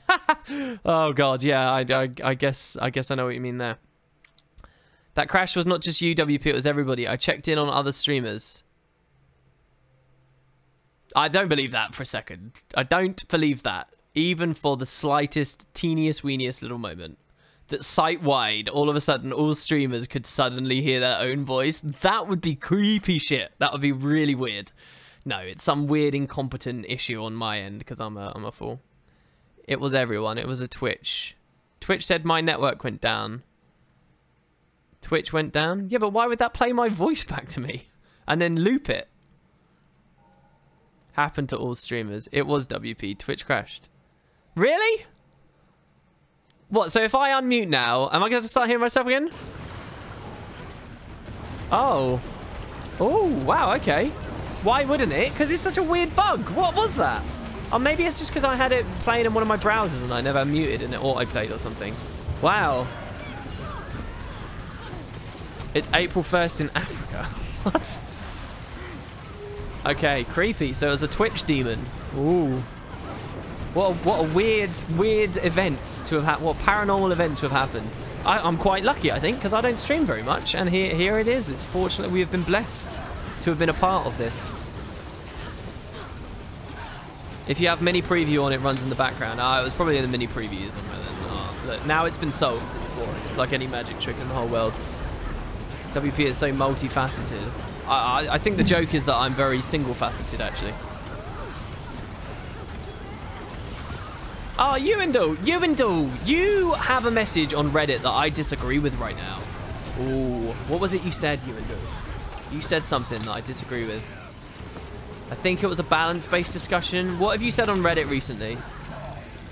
Can't remember. Anyway, it wasn't a big deal. It was something I thought was quite interesting though. Thank you for the £5. A small gesture making your streaming worthwhile. Oh, thanks, dudes. I think it's literally like... I don't know. I'd probably be incredibly depressed to work out like what I earn per hour. I should never do that, right? But nonetheless, getting a £5 for an hour's work, I think that's pretty nice. Thank you, dude. That's very, very, very nice. And obviously we had some other very generous people today as well. That's really cool, man. Much more charitable person than I. You know, I was thinking about that earlier as well. Like, I don't know whether I'm a bit of a bad person, really. Because I was... when we started streaming earlier, both Peachy and Bog were on, and they're two people. There's very few people I actually follow on Twitch. Most people I follow, I do because, like, out of some sense of like polite, because I don't use enough Twitch the follow feature on it and stuff to really do it. But you know, I'll follow people out of politeness in some ways and so on. Anyway, so it does lead me to looking at their streams every now and then, which is good. It shows that the following system works. And anyway, so I was sort of snooping on the start of Peachy's stream, and it got me realizing, like, those guys do so much stuff. Like, people do charity streams and things. I've never done a charity stream, ever. Like, on some level, that must make me such an arsehole, because, like, I'm in a more blessed position in that I can, you know, I could probably make good things happen. I've never done it, and it's never crossed my mind, and if I'm deadly honest, I have no real intention at any point in the near future to do a charity stream either. So like for people to, yeah, I just feel bad. I'm just like, I must be a bad person, really. WP charity stream hype. What charity would I, it would just feel weird to me. I don't know. Anyway, You guys are welcome to call me out on a personal level for that. Yes, you are an arsehole. Thanks, Anjoys. Thanks. That's good. Twitch in many ways is therapy, and Twitch in many other ways is a cause for a need for therapy. And you're on one side of that coin right there, Anjoys. I'll let you decide which. You are a normal, apathetic person like all of us. It's okay. Yeah, so, you know, like you got Ewendel, this beautiful, mindful person who, you know, gives some money to a cause and, like, you know, genuinely makes my life better and makes me happy and, you know, did it off their own volition. It's like, and it's just like a million years from me. And I'm just like, oh, God. Charity for the Brits hit hard by the Brexit natural disaster. Well, it was a natural disaster, was it? It wasn't a... oh, no, not getting baited into that. It's a natural disaster, absolutely. Natural. Alright, so we've got Crack Tooth over here.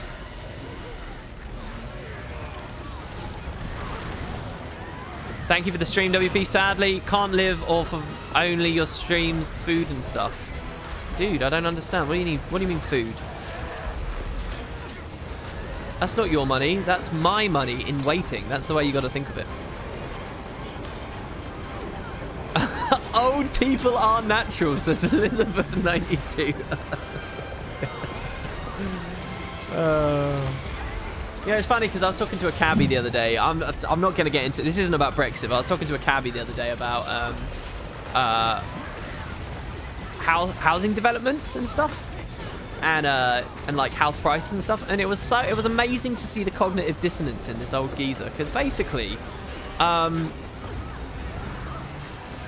he'd been talking to me quite openly and we'd been bonding over the fact that house prices are ridiculous and that if you don't own already it's like insane and blah blah blah blah blah.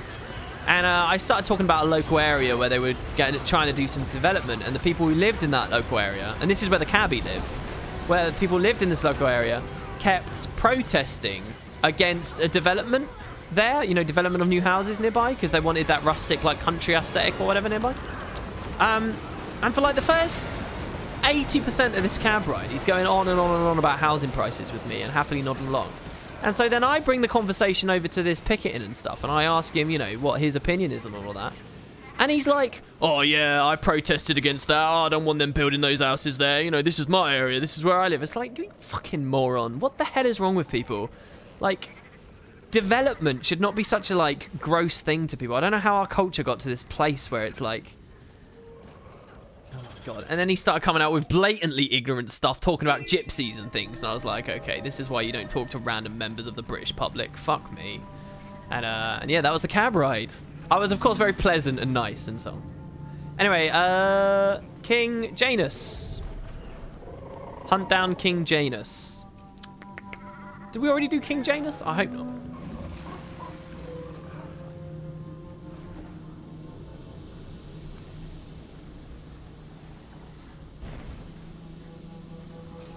He's watching the stream like, now that fucker, I should have robbed him when I had the chance. No, he was. The thing is, they like, this is what's scary, because he was a nice guy, you know. He wasn't a lawbreaker. He wasn't a horrible person. He wasn't, you know, an unsympathetic man. He wasn't. He was just a I don't know. I think there's a lot of people. One of the biggest problems with with society, as I see it, is the capability for nice, well-adjusted, normal people to have idiotic / bigoted / horrendous views. But because they're generally nice, their friends and family allow them to have those views. And I think that, I don't know, you see that a lot. You know, this wasn't the kind of person who'd robbed me. This wasn't a bad person. But it was a person who it's unfortunately impossible to have, you know, a reasoned discussion about with things. Anyway, look, I don't know why my streams become that. Shouldn't I be talking about meta? I'm talking about... My job is to play an MMO and make people smile about Guild Wars 2. Why am I talking about this? What do you do to each other? This is not what we do on this stream. So yeah, Condi Reaper is not being played at the moment because Condi Scourge is better. What do we think of that, guys? What do we think of that? Do you think bounties are in some weird way a spiritual successor to champ trains? Absolutely. Not just in some weird way. I think they're a very direct successor to champ trains. Absolutely. Make more jokes about King Anus over here. Okay, dude. Kondo Skurg. Great. Oh, I'm actually getting hit pretty hard. I guess I was standing in his well, or the equivalent of what one of his wells was there, though. So, King Janus. I feel like I recognize that name. Is he in lore? King Janus.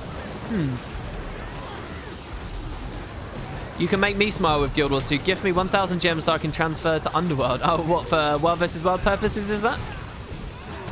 No, I'm not thinking of Janus. No, no, no.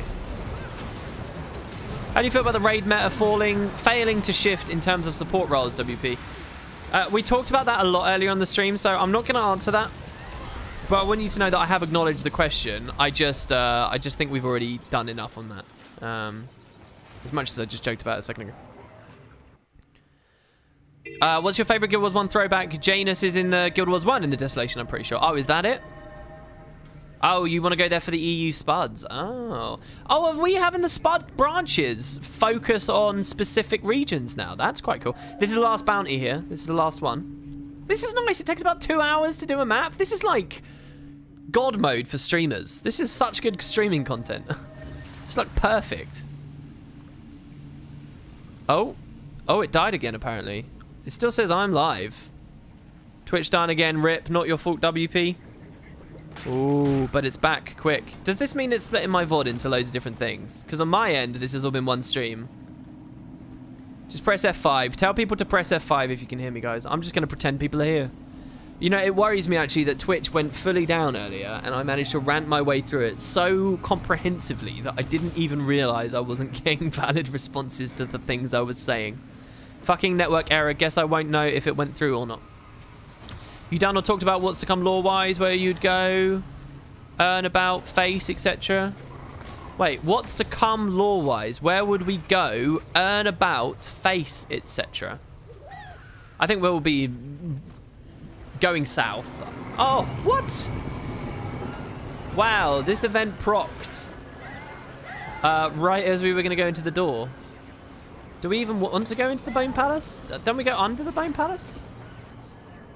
Ruffle not in there. I think we just trapped a bunch of people in there unnecessarily. We go through here, don't we? Isn't there like some tomb underneath? Rabbit over the wall destroyed. This is Palawa Joko's work. Dang it, Putin. What did I say about using my network? Oh, okay. So it's not underground. It's just here. Champion Necrophage. King Joko is blessed me with newfound strength. I wonder what he does. Twisted Earth gains boons.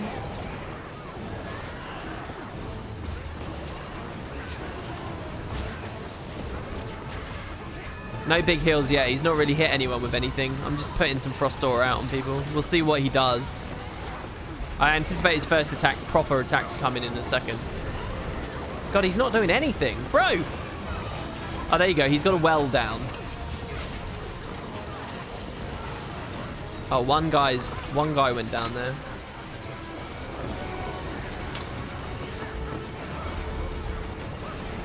Jeez, what an anticlimactic final boss. Ooze was the best Desolation boss without fail. Ooze was an awesome Desolation boss. So there you go, that's the Desolation done. Guys, this has actually been really good. I really like this. Let's go to Vabby now. Not because we're going to do any bounties, but I do want to proc a guild hall upgrade because I haven't done that yet. And, you know, it's been a week since we captured the hall, so we're going to go do that. And it gives us another reason to go through Vabby in preparation for the bounties next few streams.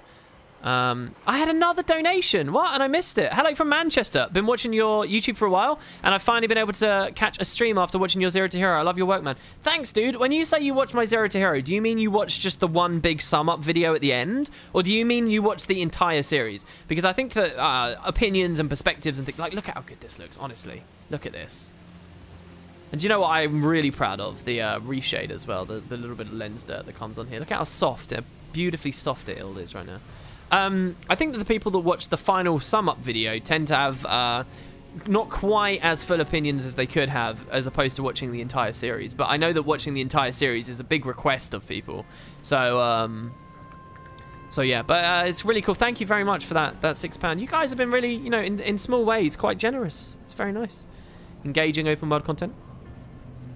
Next stream NA, I guess. I don't know, maybe we'll do another EU one. I'm not going to lie, one of the main reasons this is EU is because in order to produce the Fractal video earlier, I asked people in Spuds, in both Spud branches, I said, who wants to play?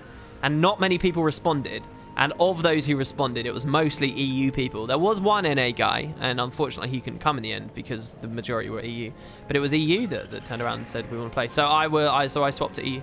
Could have been a time zone thing because it was around 11 AM for me, which would have been about 6 AM East Coast. So it would have been the people up late, or for West Coast. I have this weird impression. I shouldn't generalize and I shouldn't stereotype. And don't worry, this isn't a bad generalization or stereotype. But I have this impression that West Coast Americans are good at going to bed on time and that they're not generally up late much. And I have that impression because, like, the whole rest of the world is well into the next working day by this. So I feel like if you're up late as a West Coast dude, you know, that's got some real consequences in terms of, like, if in any capacity your life involves other time zones. But I totally have that perspective of West Coast people. And I suppose in a weird way, that also gives me the impression that they're like somehow more mature, or they're more, they got their shit together or something. As a Western US guy, not even remotely true. So how does it make you feel, Sneck T. Buford, that when you're up till like 6 AM, like people in Germany are finishing work already and they're like they're driving home on the Autobahn or whatever. Does that make you feel weird? Let's not even go into like OCX, right?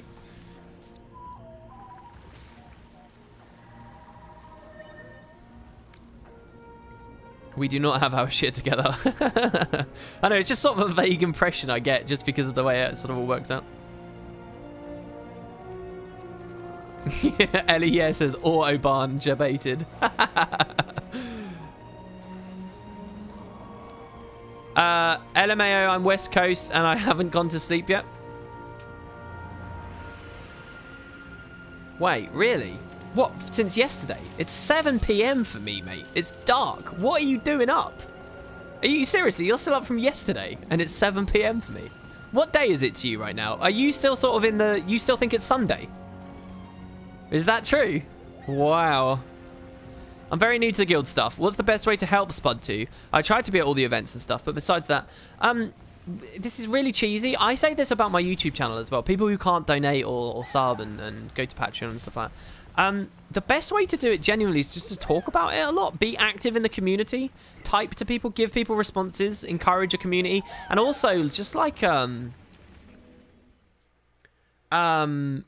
For Spud, just being at those events is really important, I think. It's just general activity. Beyond that, if you're talking about like currencies and stuff, you can always check the treasury and any buildings. You can donate items to the buildings. You'll see that in just a second here. So here's the Windswept Haven. I haven't been here really since the last stream we did. I heard that someone did decorations, yeah? So there's this giant floating place up here we're not supposed to be at, but they've built decorations to sneakily get there, which I think's a bit... I don't know. I want to actually get up there because we built the hall to get there.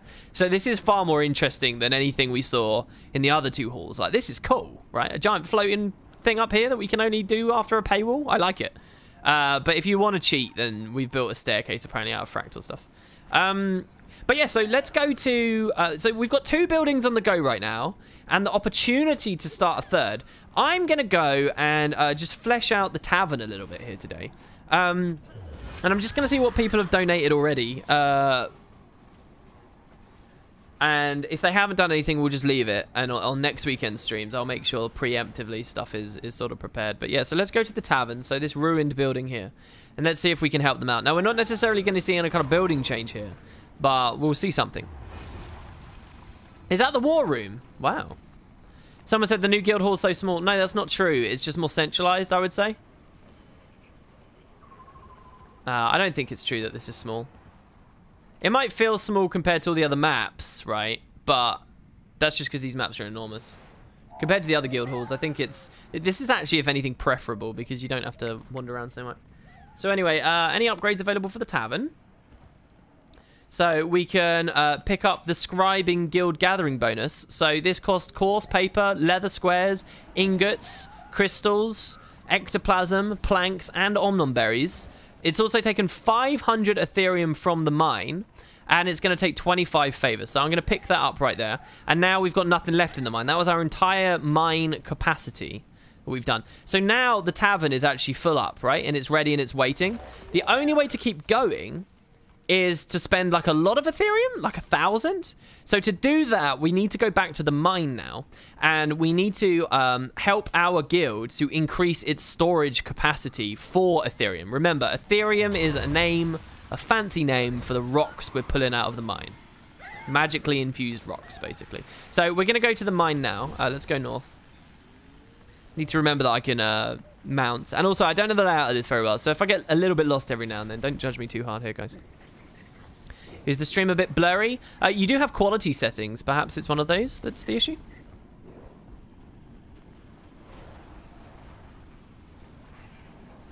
Let's go up. North to Vabi, question mark. We're already in Vabi. I suppose, technically speaking, we did just go north to another area of Vabi. So here we got the mine. Somebody did amazingly send a screenshot of what this looks like before we started digging it. I wish I'd shown that off on the stream. I really do wish. So it'd been on the backlog and whatever.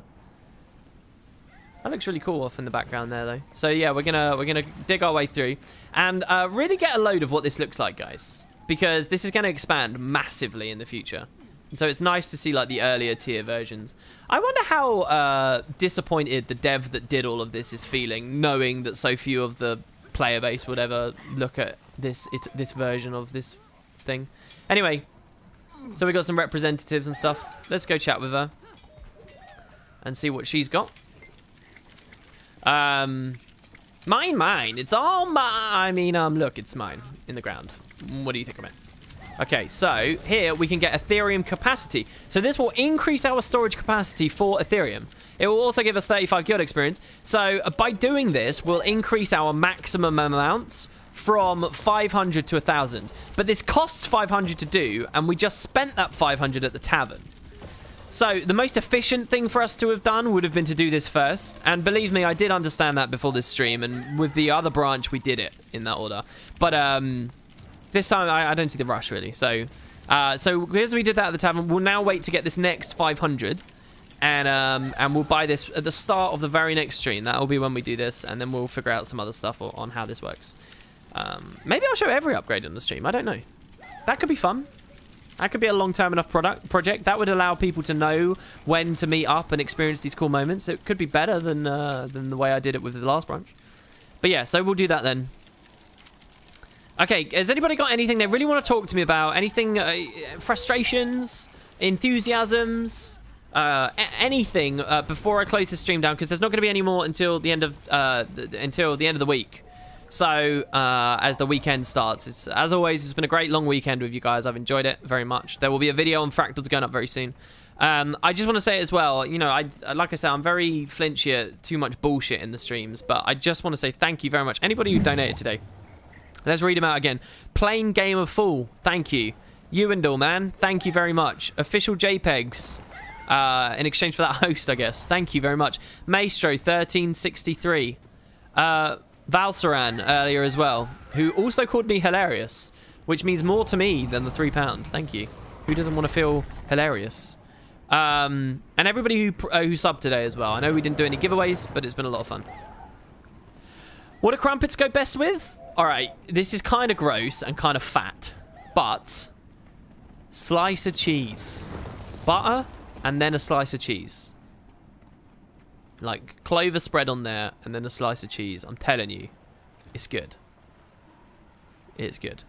I feel like you don't really give credit to ArenaNet for how they remade every core Tyria map in order to remove void jumps and breakouts. No, because I don't consider it a remake.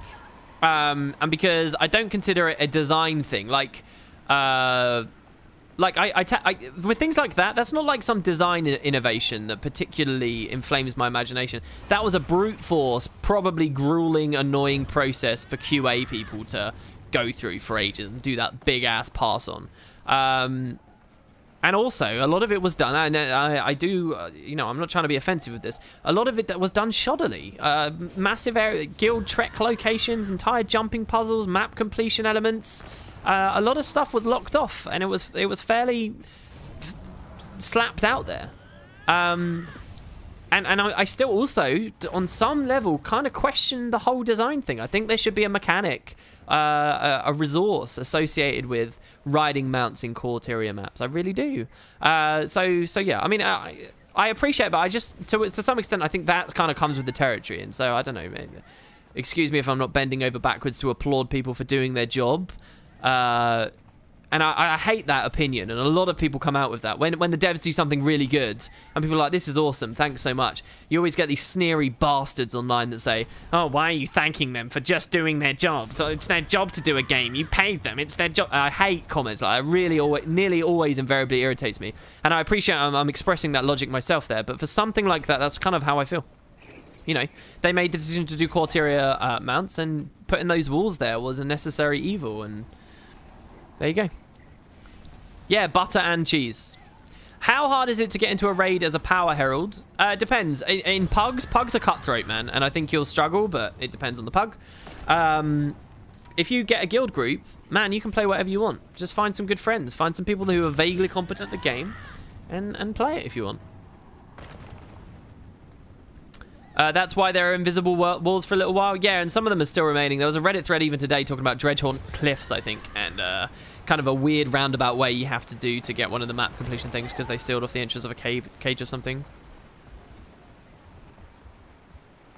Zalex is trying to post links. Dude, I'm really sorry. I think subs can post links, but otherwise Nightbot's gonna time you out. Link from Mo. All right, hold on. I'll give you permission here. I'll give you permission as we close down the stream. I'll do it. Hold on 1 second. I don't think any mods are here today, so ZE4LEX. There you go, Zalex. You can post it now, and I'll see. Will you post commentary on the state of the raid meta to YouTube? I know you talked about it already on screen. No, because I'm not that interested in the topic. As I said on the stream, I'm not that interested in the topic. I don't consider myself in any way having really that great opinions about the topic either. So I'm not sure what exactly is the point in me talking about that. Never mind. It's a troll video, and I got baited. My bad. Oh, really? Okay. Incoming gold selling link. Yeah, it was really sad the day I realized that people had to... The reason why people can't post links and they get spam suppressed is because it took about a week. No, not a week. That's a lie. It took like 4 or 5 weeks of me streaming for bots to start flooding the chat and gold selling and stuff. So that was very sad. Anything else? Anything else that we've missed? I was most surprised you didn't comment on the cinematic in Kesho during your spoiler video. Even if it was quick, it was one of the highlights for me. Yeah, you know, I want to do a full second story playthrough. Anything that slipped through the cracks, I do apologize for. I'm not very good with the Path of Fire story right now, and I make no bones about it. So, yeah, I remember enjoying stuff that happened in Kesho, and I didn't talk about it enough. Do you think we could find ourselves back in the Char homelands to find Kralkatorik's origins? Nice! I hadn't thought of that. That's a cool reason to go up there. If we get into stories of why the Elder Dragons exist as they exist and what they were before they accumulated so much power that we designate them as Elder Dragons and stuff, maybe that's a fun place to go to, man. Yeah, I like that. Are you going to do a POF review in the same style as Heart of Thorns one? Potentially, Nosh, but it would not be until, like, right at the end of Season 4 or something. It wouldn't be until we're on the cusp of another expansion. Remember, that's a long review I did there, and it was a lot of work, and I'm not going to shy from that work for Path of Fire. But what I say, there was a lot of stuff, and I remember very clearly how that opens. And it opens from me with a statement. This is interesting. What's going on here? Oh, that's their decorations. Nice. It's an octopus in the water. That's cool. It opened from me with a statement that what's the point in reviewing an MMO just when it releases and never again? Or an MMO expansion or a product when it releases and never again, because these products change too much.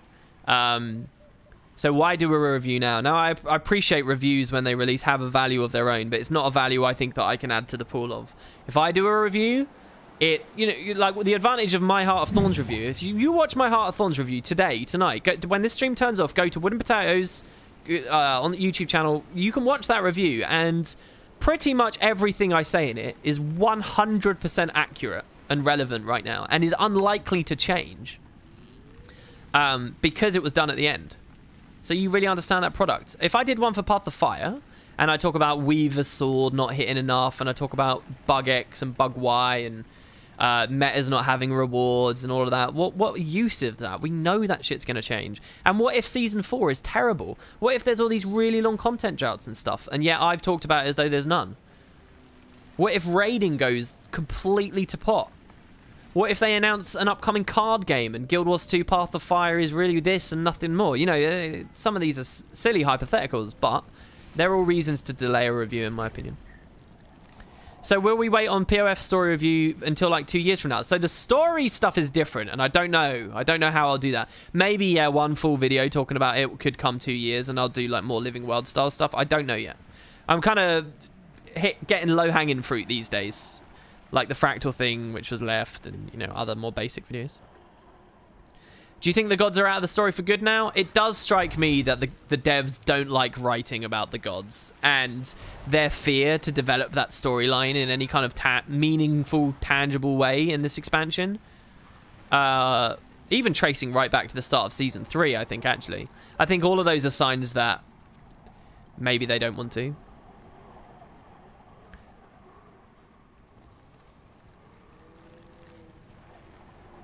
The thing that's on my mind is I wonder if the devs are more scared of pissing people like me off, lore enthusiasts and established people with all these crazy layered notions about what the game should be and so on. I'm scared that they are more concerned with pissing me off and people like me off than telling their own stories and pushing it further, even if it is in the realm of the gods, you know? I would have rathered POF told me that the gods are from Donkey Kong Country and blah, blah, blah, blah, blah, than not develop on it in any way. And I think really, in truth, they didn't develop on it in any way. They just gave us a little bit more reason as to understanding why they're gone. And they most of it was kind of going over the same thing we already knew, which has a value because it puts the entire community online, you know, without having to read the movement of the world and without having to deeply know human stories and all that stuff. You know, it puts all of it evident. But now, you know, there's also... I'd like some embellishments. Diddy Kong is the only god. You feel like as long as it's logical and seemingly well thought out, you don't mind where the story goes? And would you describe Path of Fire in that way?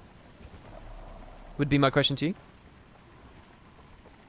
Why did the gods have to leave even from their own realms? I mean, is there proof elder dragons can travel across the mist? Well, I mean, that's the thing. They don't go into it well enough. There's a suggestion that what's happened here is that the gods might be on another world now. Like, you know how they came to Tyria? And the idea is that because they're living on that... You know, like, when they lived in Ara, presumably, the underworld wasn't inhabited by a god. And the Fissure of Woe wasn't inhabited by a god and blah, blah, blah, presumably. So now they're in a city on another world, perhaps, or something, and that's why they're not in their realms. That's the suggestion, but it's still only a suggestion. As far as I know, again, I don't know enough about Path of Fire. I'm sorry, guys. I lack a lot of confidence talking about this because I don't know what this fucking book said. So hold on, let me just show you. For example, where's my Weaver? Here he is. He's naked. With Balthazar out of the picture, don't you think it's prime time for Menzies Mingus to step in and take his half-brother's title? Yeah, and I mean, I lied as well on a recent video. I said that Path of Fire touched on everything I wanted it to. It totally didn't. It didn't touch on Mengus at all. You know, I don't know what this says. The Garden of the Gods. This content's been temporarily disabled. I don't know what that says. I'm sure it's on Wiki. I don't know what the other 4 books say. I don't know what a lot of it does. And I've only played the story once, and it hasn't fully sunk in, you know. Like, details of stuff that happens at Kesha and so on. So it's going to take a bit of time, guys. That's all I'm saying.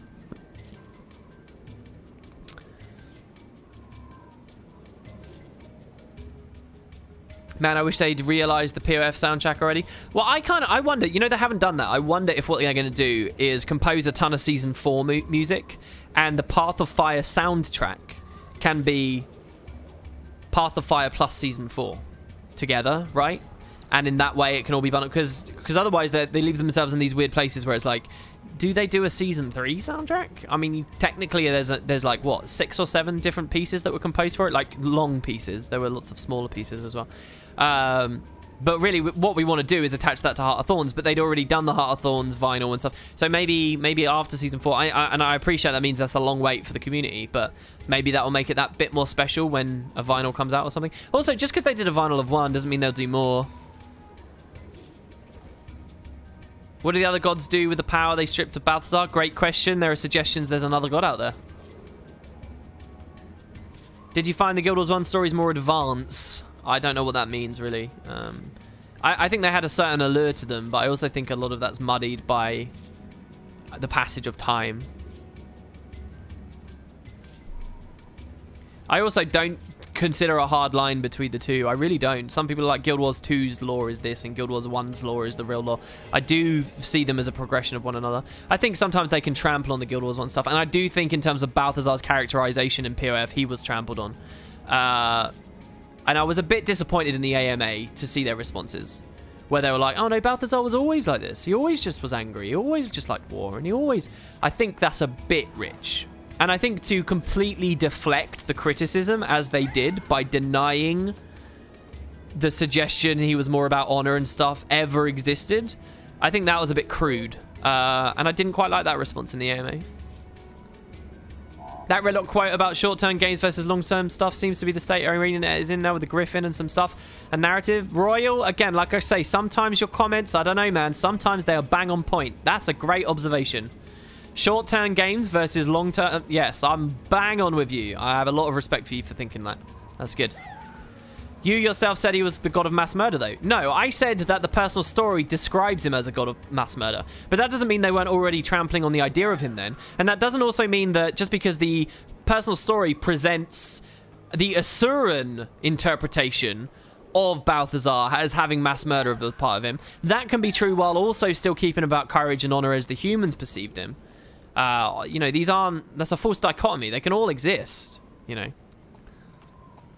And the mass murder thing is still relatively new. I don't know. Is that fair? Is it fair to call 2012 new anymore? Maybe that's unfair. Maybe that's not right.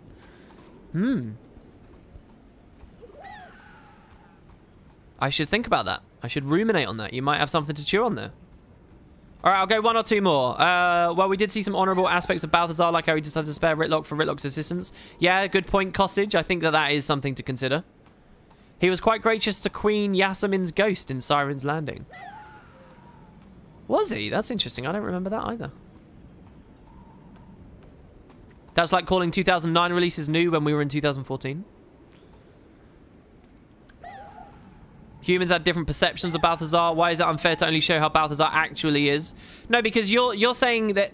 No, because we're talking at cross purposes. What I'm doing is more of a meta discussion about the writer's decision to have his true character, apparently, be the war one instead of the honorable one, right? Like, because we have to think of this in percentages and leanings, and Guild Wars 1's priority leanings for Balthazar as a character, whether this can be argued because it was human propaganda or not is irrelevant. That's an in-universe discussion. The meta discussion is that the writers presented a god that was more honorable than anything else, and it was not as tacky and cartoonish as what we've seen in Path of Fire. That's the truth.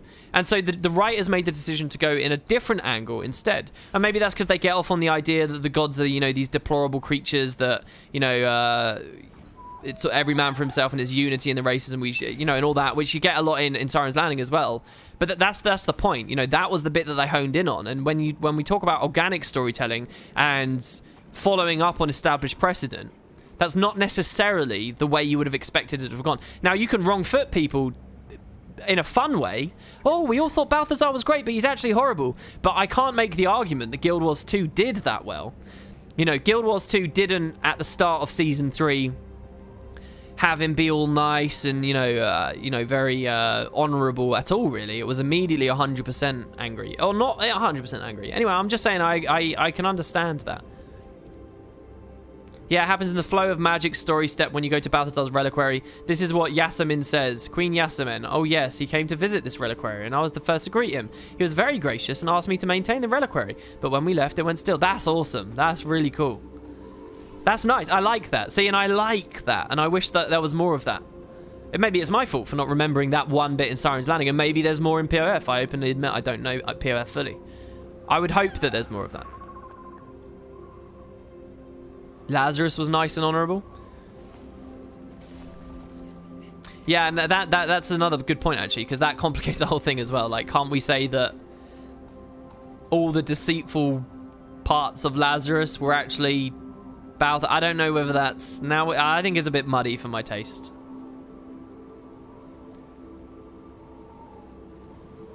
Anyway. 5 gods fighting Abaddon made a huge impact. 5 gods fighting a god of war. Or did they chain him up in his sleep? Yes, that's another thing. But I believe that could be a part of a bigger picture involving Lyssa. But if it's not a part of a bigger picture involving Lyssa, the fact that they glossed over a fight between the gods, while also using a fight between the gods as justification for why the gods won't help us against the Elder Dragons, to do both without there being a greater picture is thoroughly audacious. I will put it that way. And that is quite ridiculous. I mean, that is absolutely hoping that your audience is a bit brain dead to do that. So what happened? Yeah, we beat Balthazar. Don't worry, it was easy. Okay, can you help us fight the Elder Dragons? No, beating other gods is crazy. We can't do that. To do that, like, within just a couple of lines of dialogue in the same instance is pretty nuts, actually. So I really hope there's a bigger picture. Let me just say that. And we do get the story.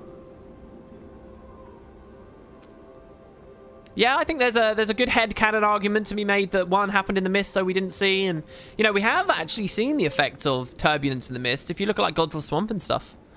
And yeah, have you guys thought of that as well? Like the idea of what's happening with the Shadow Behemoth and stuff being because Grenth isn't in there anymore? Why do Elonians not react differently to Char? I've heard that criticism a lot. It's not one I care much about, but I have heard of that. The AMA, they answered it, and I think they went some way to providing a satisfying answer. Not a perfectly satisfying answer, but they went some way. And they basically said, you know, other people arrived in Amnoon first, and so the shock of what a Sylvari is, for example, is sort of been left. And there is some small ambient dialogue out there. As ever is the problem with Guild Wars 2, the open world dialogue is often missed and treated as though it's less important, and maybe it is less important. I don't know whether I'm the one to be able to make that claim or not. But yeah, you know, and sometimes that can have sad consequences. How long was Balthazar chained up is my question. Like, when did they make... I mean, they as far as I remember in POF, they kind of set up the idea that it was shortly after the end of Nightfall and the ascension of Cormyr, and the awakening of Primordus. I love that POF did that as well, by the way. I haven't mentioned that on any stream or any video yet, but I loved that they formally tied the knot on the fairly logical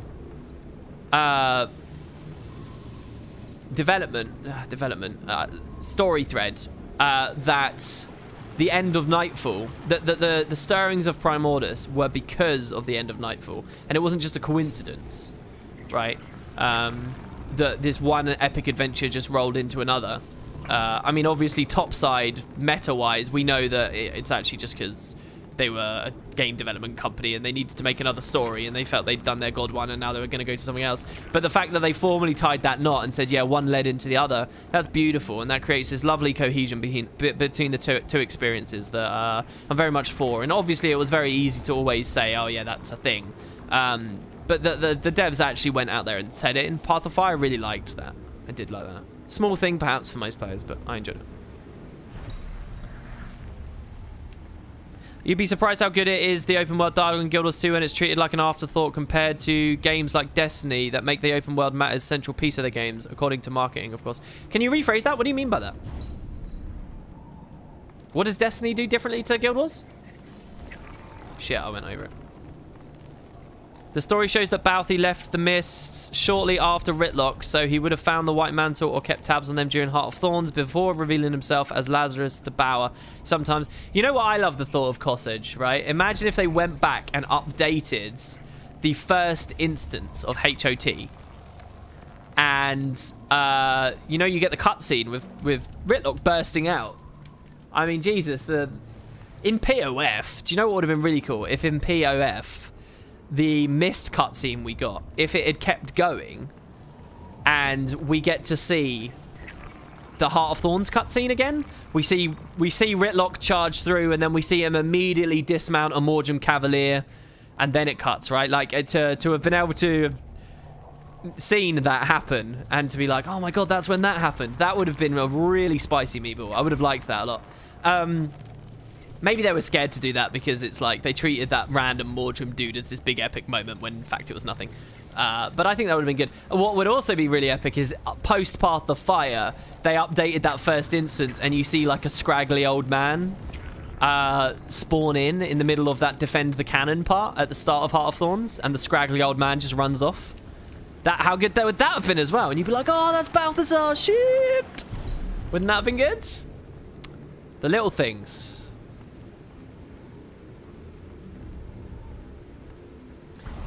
Even though it's said that they only began thinking of Balthazar after a villain after Heart of Thorns, but this kind of retroactively explains why Balthazar's champion Auric Basin went bonkers. It does, yeah. Someone actually had a really... someone pointed that out as well, that, you know, in truth, what this actually means... and I'm always so disappointed when I hear this. What this means, because they didn't conceive of the Balthazar thing, what it probably means is that they never had a clue what Ritlock was going to do in the Mists when they wrote that in Season 2. Do you guys realize that? That means that they were still sort of just throwing mashed potato at the wall and seeing what would stick. And they were just setting stuff up without endings. I can't stand that. I don't know, man. I know how common it is, and I know that you can write a good story anyway, and I know that leaving doors open is a good idea, but oh, really? It just makes me sad to think about, like, those speculation videos I did back when. Oh, what could Ritlock be doing in the Mist? Why have they done this in Season 2, blah, blah, blah. And knowing that at the time, they didn't have a sodding clue. They didn't have a plan. I mean, maybe they did. Maybe I'm going too deep down this now, but, yeah.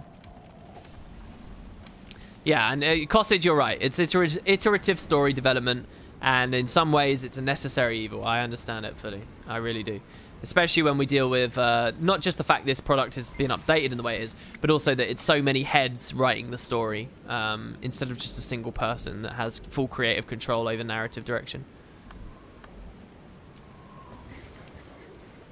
Don't you think they started planning the story steps of Season 3 halfway into Season 2? Doesn't sound right to me. I think elements will have been, yeah. Listen, guys, this has been great, but it's going on too long. I'm sorry, I was going to close the stream. The Q&As are always fun, but we'll leave it there. There will be more of this, obviously, on the upcoming Saturday. I'll also point out I'm doing well at the moment. I'm trying to do well consistently, and that means the Wednesday Q&A idea, the golden pot at the end of the rainbow that I've always wanted. I've wanted 7 videos so that I can do a Q&A each week on Wednesday. Wednesday's coming up. The next one's going to be a super Q&A, so anybody who's on me on Patreon, please do consider going to check it out. If you were going to sub to me today or anything like that, if you go to Patreon instead, I get a much bigger cut of it. And it actually really helps me out. And you can then drop a question about anything personal or lore-related or anything, and pretty much be guaranteed an answer on a YouTube video as well, in front of a massive audience of people. So please do consider Patreon. I'm really trying to push Patreon at the moment and see if I can improve the numbers anyway. So, yeah, this is me begging, basically. But if you guys like the content, if you want to help support me, and I will continue being consistent as possible, do consider that. And yeah, more Q&A will be on Wednesday. So this was fun, guys. I hope you enjoyed. Thanks very much for watching. And I'm going to leave it there. We won't host today. I'm going to try and keep the host as special as possible. Actually, there's one person maybe in the whole world I'll host, and I'm going to see if they're live.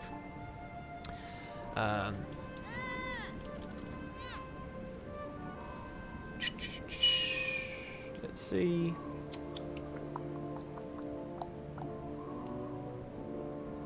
No, they're offline. All right, so anyway, we'll leave it there. Thanks very much, guys. I hope you enjoyed. Any follow-ups? Feel free to send me a message or check me out on Discord. And yeah, have a good evening, guys.